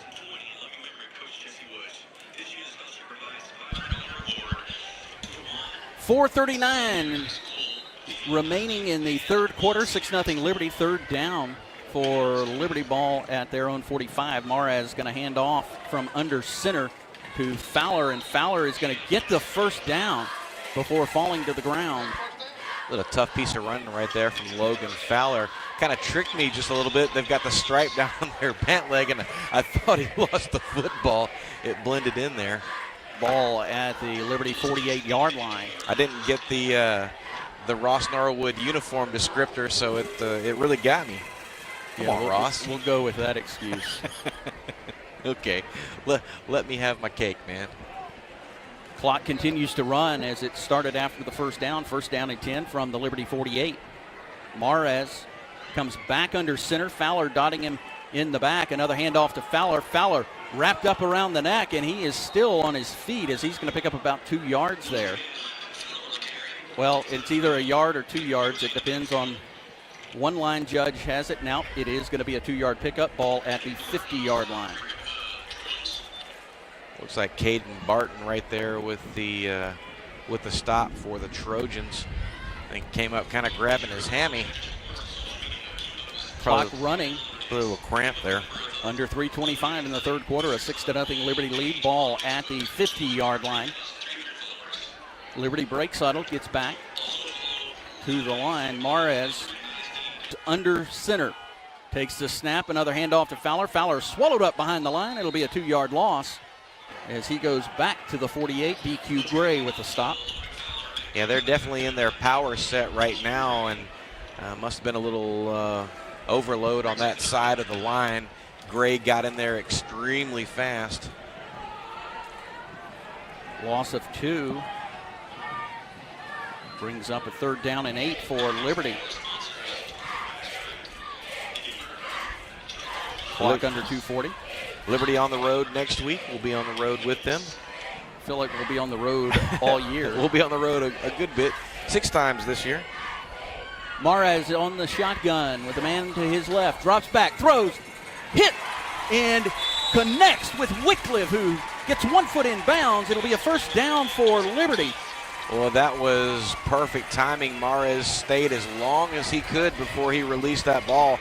And Wycliffe, aware enough that he actually looked down to make sure his feet were in bounds. Ball down to the 41-yard line of Cold Spring. Liberty keeps the drive alive with that reception on 3rd down. Man, that sounded good. Ross, we're going to have to put that on the T-shirt. Don't get me started on T-shirts, Joe. What's wrong with our T-shirts, Ross? 2:23 third quarter, 6-0 Liberty. Liberty with the ball at the Cold Spring 41-yard line. Maraz with a back to his right.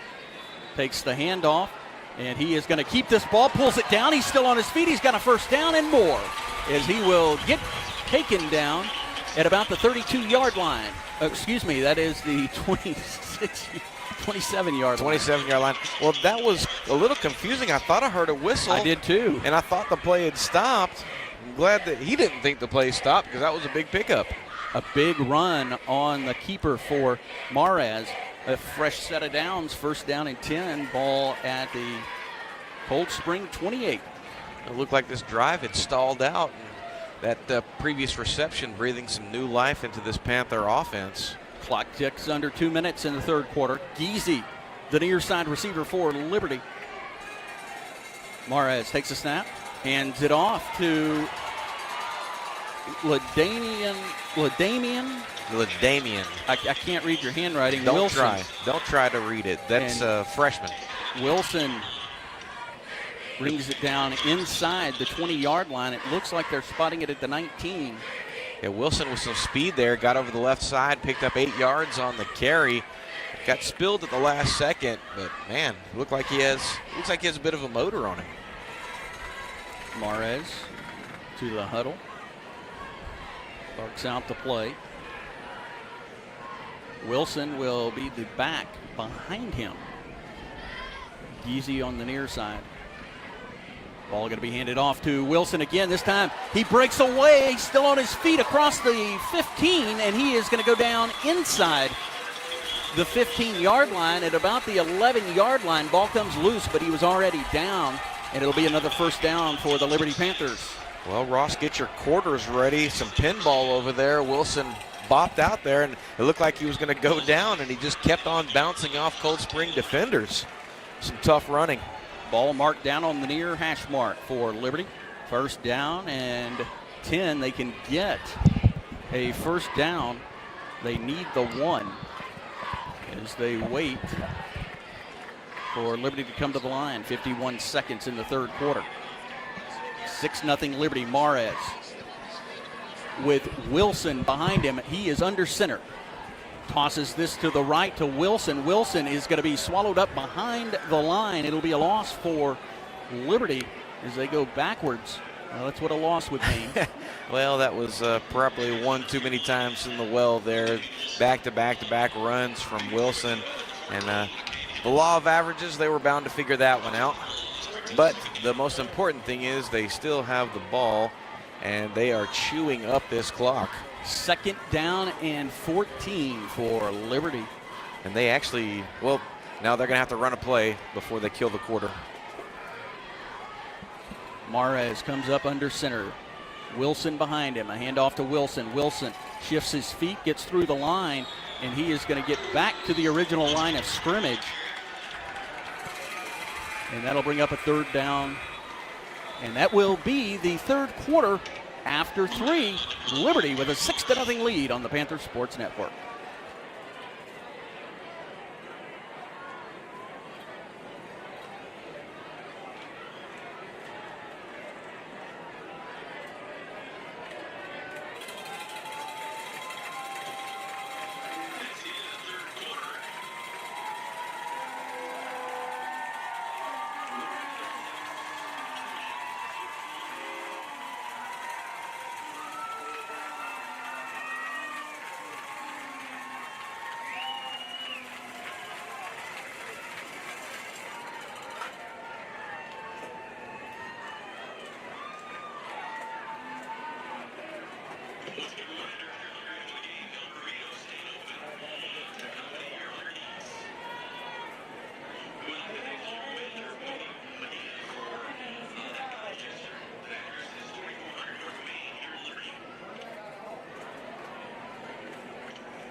Welcome back. 12 minutes left in this game. Liberty and Cold Spring, the season opener. Your Liberty Panthers with a 6-0 lead as they held the ball for the balance of the third quarter. Yeah, they had it for a piece of time, Ross. What I was going to say, speaking of stats, I'm going to wish John Portier a happy birthday, and I can't remember if it was today or yesterday, but it was recently. What is today? Today's the 30th. Tomorrow. Okay, well, I thought I hit that. All right. Mares rolls out. He's got lots of time. Looks for a receiver. None. He runs with the ball, and he slides down before being hit. It'll be short of a first down, but picks up some positive yardage there. There is a Cold Spring Trojan down in the end zone. Yeah, I thought Mares was actually going to be able to trot on into the end zone over that left-hand side. Credit to the Cold Spring defense and the speed that they have out there shutting him off. Not sure if they're going to try a field goal here or not. Quintanilla does have the leg to do it. And we are seeing Quintanilla because Diego Diaz, who suffered an ACL tear last year, still not quite on the released list. He was kicking before the game, so he's getting really close. I think he's going to be out for 1 or 2 more games, and then he'll be back in action as the featured kicker for Liberty. The clock reads 11 minutes and 15 seconds. However, it continued to run after play was stopped, so they'll have to reset that, I would imagine. Well, I'd give you that. Ross, we've got a situation here that we haven't seen in some time. Liberty Panthers with a late lead in a game. Liberty's offense really doing a nice job in the third quarter. Oh, definitely a great job chewing up clock. and trying to stay on the field and keep that defense off the field. And the defense has done a really phenomenal job so far in this game. And now that young man for Coldspring, I can't tell if that's 6 or 8. I believe it is number 6, Antoine Phillips. Looked like he had some got a cramp or something. He's grabbing his hammy, but he is going off the field under his own power, so that's always a great thing.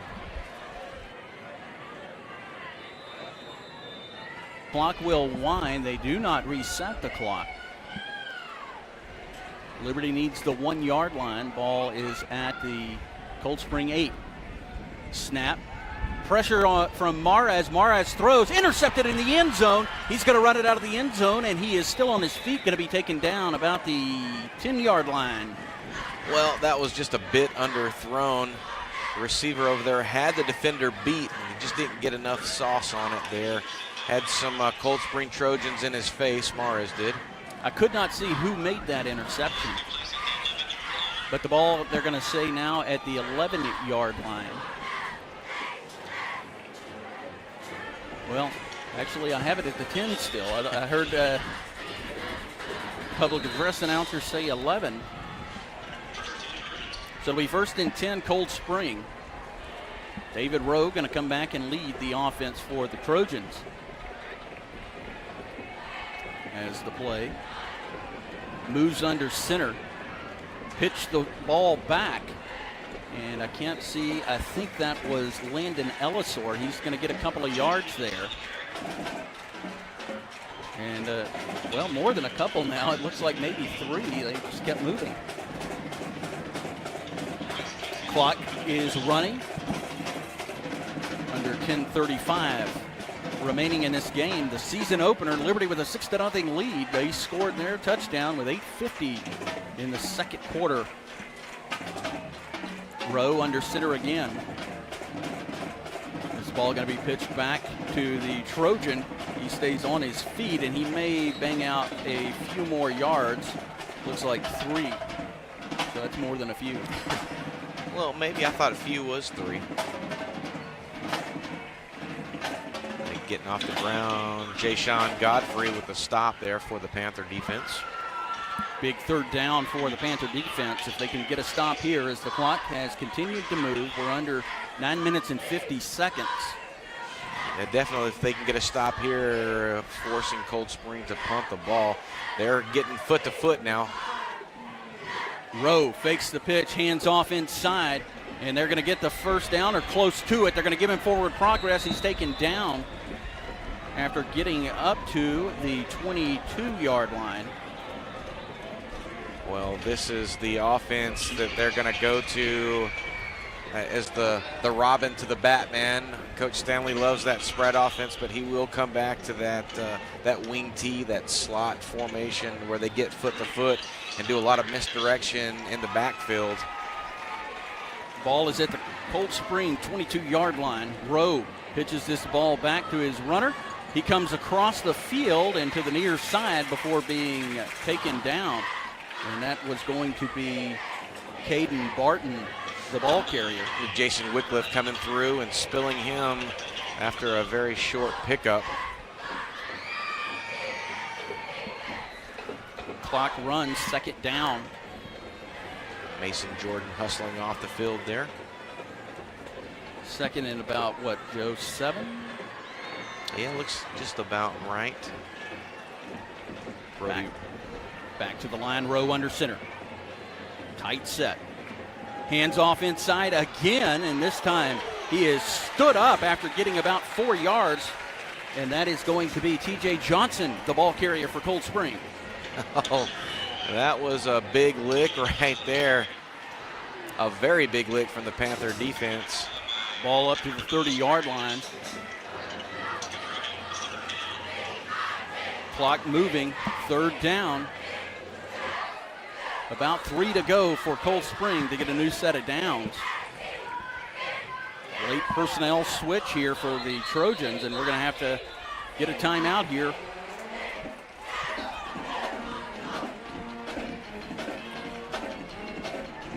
Well, They'll take a timeout, Ross, and we'll take one with them. We'll be right back.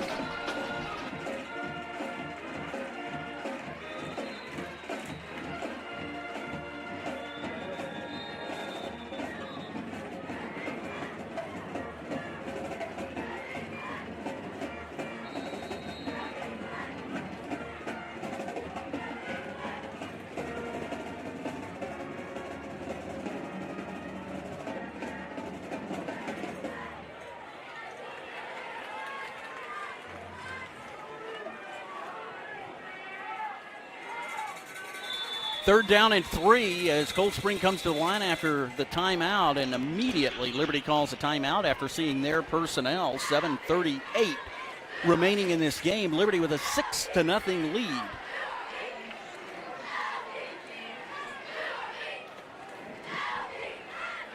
Ball at the Coldspring 30-yard line. Coldspring on 3rd down and 3.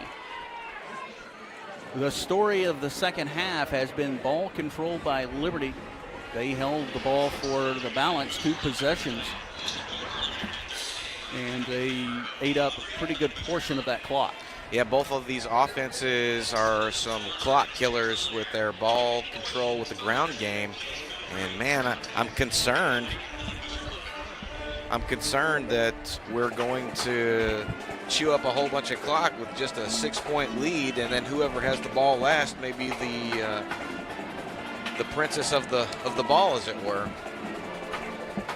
Ball at the Coldspring 30-yard line. 7:38 remaining, 6-0 Liberty. Coldspring out of the Liberty timeout.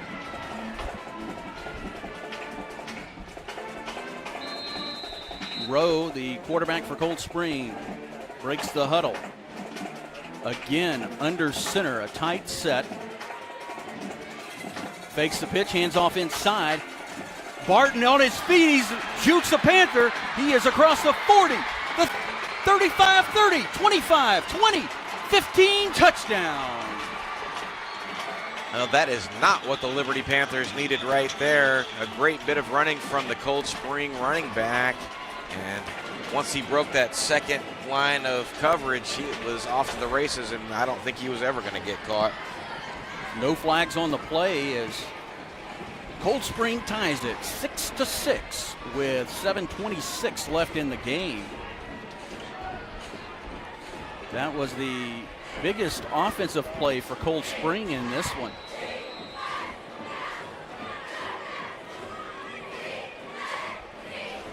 Be a pivotal play right here, Ross. They go for the conversion. He's got the corner, and TJ Johnson gets a foot in the end zone, and we will have a late flag thrown by the umpire. A Panther removed his helmet. And Coach Harrison not super happy about that. And they're going to have to figure this out. They'll talk that out and see what they're going to do here. I think what they're going to try to say is that he removed his helmet before the play was over. However, getting into the end zone creates a dead ball. And they're going to say unsportsmanlike. It is going to go against the Panthers. Well, we saw this last season, Ross. Some late game implosions. Well, and I will say this. It was not a. It's not an implosion. It was not a penalty because there was fighting or extracurriculars after. He pulled his helmet off. But at any rate, that's a huge penalty because it will be assessed on this kickoff. Well, it's just part of being smart.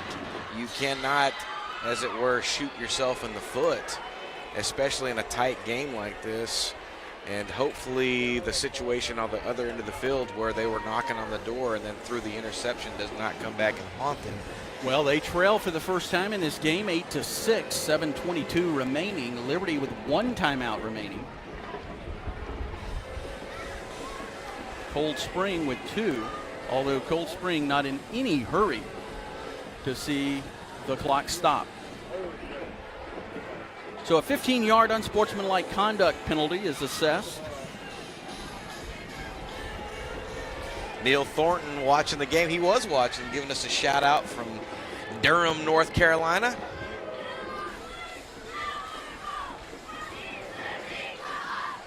Our partner for so many years. Stats extraordinaire. Coldspring will tee this one up at the Liberty 45-yard line after the 15-yard penalty. Deep man for Liberty is Whitcliffe. Whitcliffe going to receive this ball at the 10. He's going to take off. He's got room to run. He is across the 25, and he will be taken down at the 35. A late flag, and we have extracurricular activities. The referee threw a flag, then his hat. There's another flag thrown by the umpire. You know, Ross, on one hand, I appreciate people trying to protect their teammate, but then on the other hand, protecting your teammate gets you caught, and then you get a penalty. So I don't know what they're going to do here, but there was a lot of pushing and shoving right there in the middle of that thing. With the hat and flag of the referee coming out, I imagine they're going to throw this one on both teams. A good return by Whitcliffe. It was a very nice return and putting them in a prime position to not be backed way up like they could have been. Whitcliffe, who was down, Pope helps him up, and he comes off the field as they sort out the extracurricular activities. Going to have an unsportsmanlike penalty on Liberty, and an unsportsmanlike penalty on Cold Spring. Those will offset. Liberty will start their drive. And I suspect that will be their only warning on this. This officiating crew doing a pretty good job of keeping things in check so far. Of course, sorry, Ross, a tight ball game like this is going to be chippy. It's going to be. 8-6 Cold Spring. Liberty has led this one since led the game from the second quarter on, but Cold Spring adding their first touchdown and a 2-point conversion moments ago. First down and 10 for Liberty. Mares in the shotgun with a man lined up behind him. Fowler takes the handoff, sprints forward, and he is going to get taken down as he gets to the 30-yard line. Well, that looked like that was going to break for a whole bunch of yards and then just ran into a wall right there. Fowler has done some pretty tough running tonight. Clock is running. It'll be second down and 8 after the 2-yard Fowler pickup. Fowler to the right of Mares. Mares a little screen pass to Whitcliffe. Whitcliffe on the far sideline, still on his feet, and he is going to get taken out of bounds. And we are going to have a flag. And I imagine, at least from the indication of the line, it will be a hold against Liberty.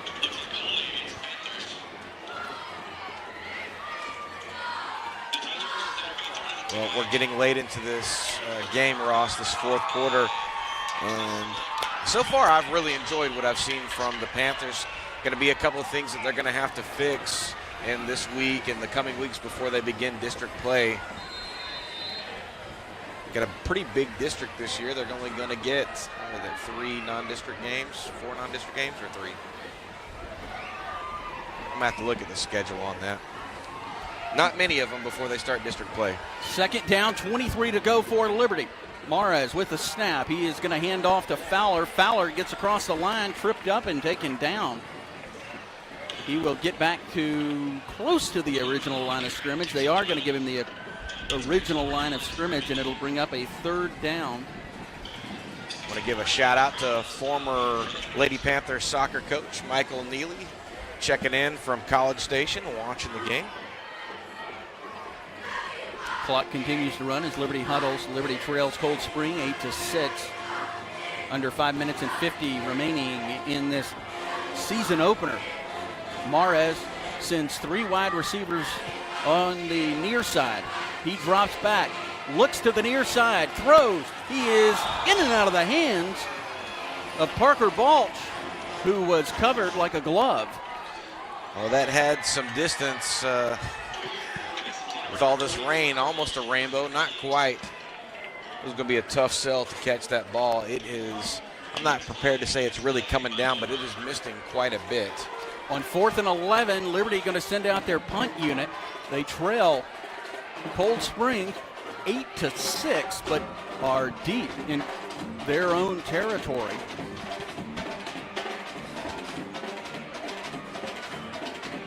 Christian Quintanilla to punt for the Panthers. Snap is back.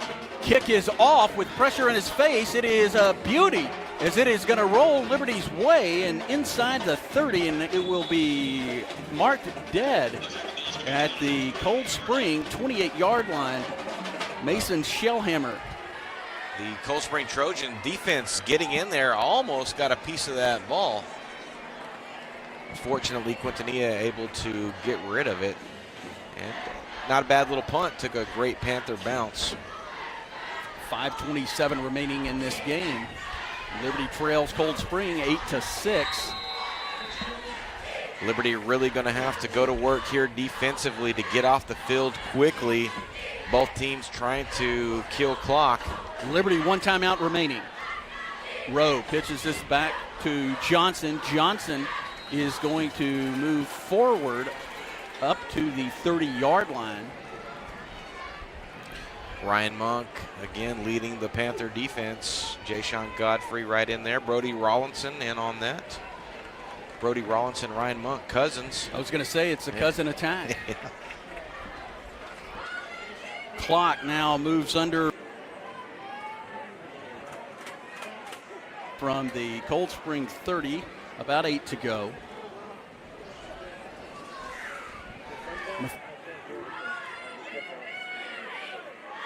Center, tight set again.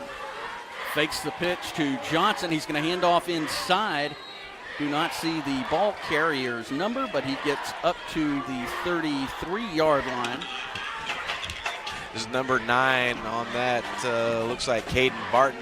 You couldn't see it because Leighton Shellhammer was all over him like a glove. 3rd down.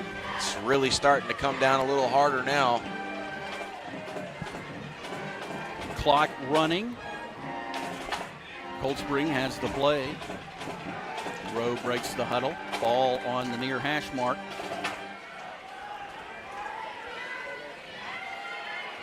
Fakes the pitch. He's going to be blown up. He's going to be taken down in the backfield, and a big stop. And we look for this. We talked about it. They needed that big shakeup, and Jay-Sean Godfrey coming in hot. He almost took the handoff. And that's going to be a fumble, and they're going to come up with that, Ross. I was thinking that's not turnover on No, downs. it's not turnover on it was downs. 3rd down. Godfrey, I did not see the fumble. Godfrey was right there at up. the mesh point, and I think he knocked it out, or at least contributed to that. They needed that in a big way, and now they are in striking distance on the Cold Spring 30-yard line, Ross. 3:51 left in this ball game as the heavy mist, mixed with a little wind that continues to getting fall. all my glasses, I can hardly see. Yeah, man, you really do always come with the excuses. I really do. Ball Really on the do. near side. Mares puts Whitcliffe in motion from right to left. It is going to be a jet sweep. Whitcliffe tries to get the corner, the flag down. He gets back to the original line of scrimmage, but there is going to be a flag in the backfield. That'll be a hold probably all day long on that. That's exactly what he called. It will. It'll back the ball up to the 40-yard line of Cold Spring. As Liberty moving in the wrong direction, the clock will stop momentarily, or at least will stop on the penalty. 3 minutes and 43 seconds. Liberty trails Cold Spring by 2. It's almost one of those situations where you got to make the play. You don't want to get your teammate crushed, so you got to grab on a little bit. But that certainly didn't help them at all, as Cold Spring had stopped Wycliffe right there at the line. I want to thank everyone that has been watching us throughout the duration of this contest. You're watching the Panther football team on the Liberty Panther Sportz Network. Ross Norwood play-by-play the second half. I'm Joe Roberts. Producer Richard Ewing in the trailer. 1st down and 20 for Liberty. Fowler swallowed up in the backfield for a loss. Ross, actually, they're not. They're going to say he did get back to the line of scrimmage. Just got back. And that'll bring up 2nd down and 20, the clock. Now under 3 minutes and 20 seconds. 4th quarter, Liberty trailing Cold Spring 8-6.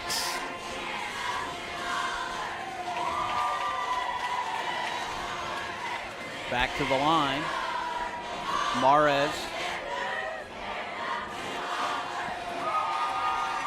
3 wide receivers on the near side, 1 on the far. Back to his right. Mares takes the snap, rolls around. He drops it. It is recovered by the Panthers, but a huge loss on 2nd and 20. Morris trying to get set, and that ball has got to be so slippery. As he got himself set and reared back to throw it, it just slipped out of his hand. And the Panthers continue to go in the wrong direction after that great defensive stop put them right on the 30-yard line of the Trojans, now all the way back almost to the 50. Yeah, they're going to spot that one at the 48, an 8-yard loss. 3rd down and Anahuac coming up for Liberty. Snap is back, pressure on Mares. Mares dumps it off to Fowler. Fowler comes across the 45 and inside to the 44-yard line, and that'll bring up 4th down, and we're going to get a Liberty timeout. They'll spend their final timeout. We'll take it with them. 2:04, 8-6 Cold Spring.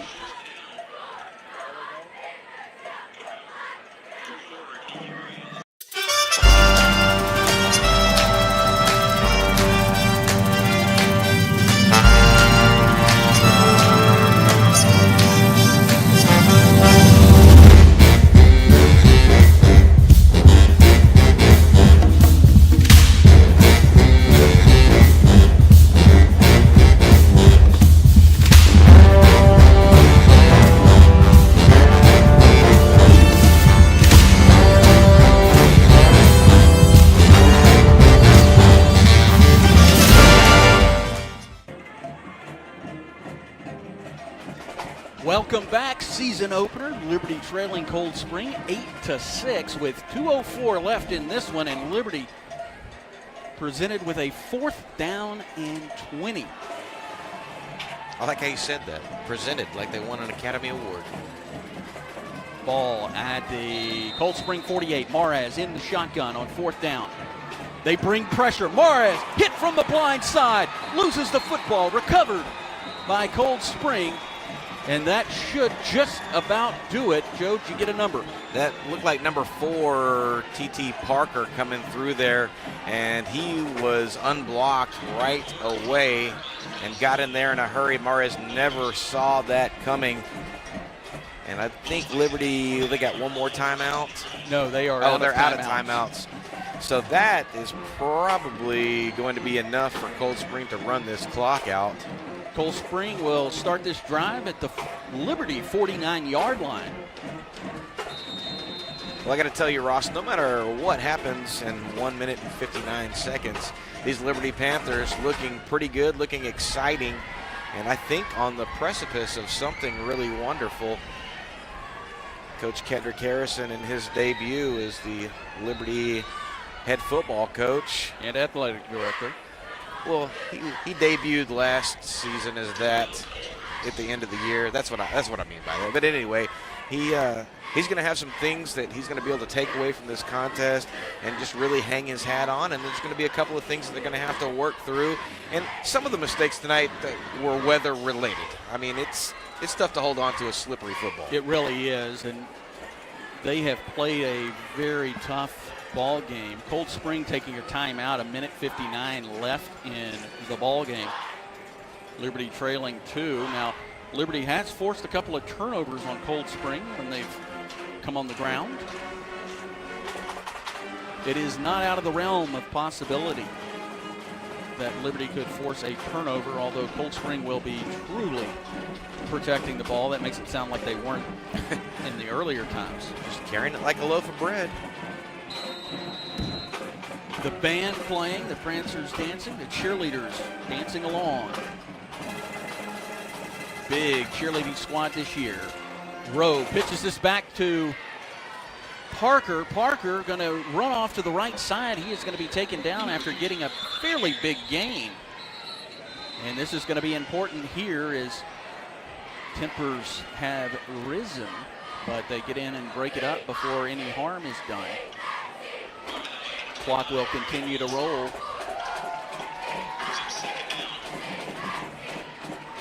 On the road next week, Joe. I believe going to Splendora next week.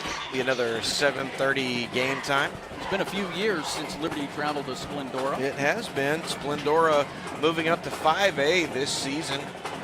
I cannot say I'm unhappy to see them move out of 4A.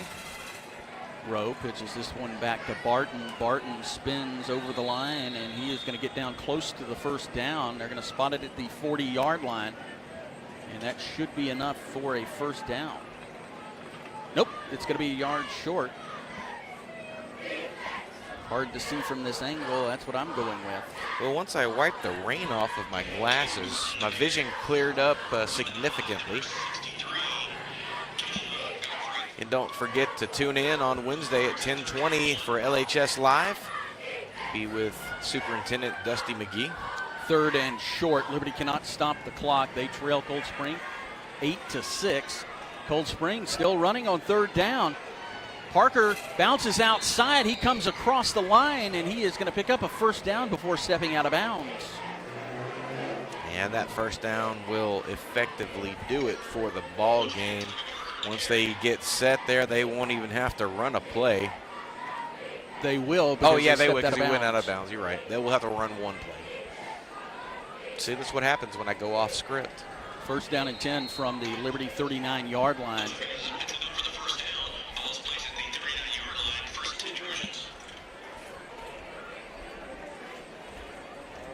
Liberty. Be in victory formation here for Cold Spring.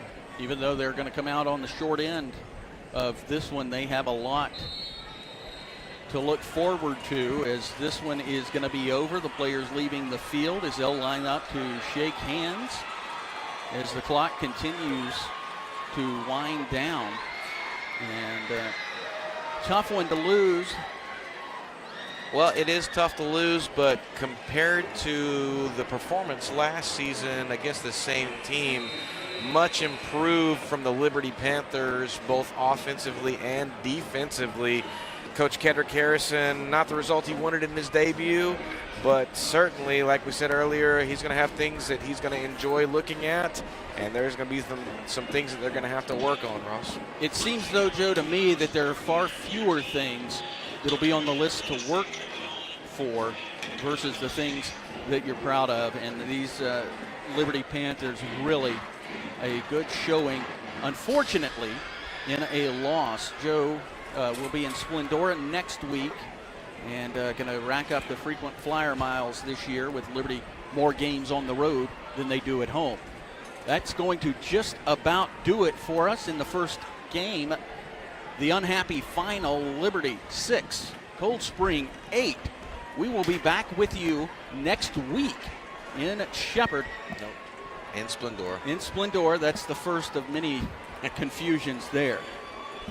For Joe Roberts, Richard Ewing, our entire cast of characters, I'm Ross Norwood. We'll talk with you next week.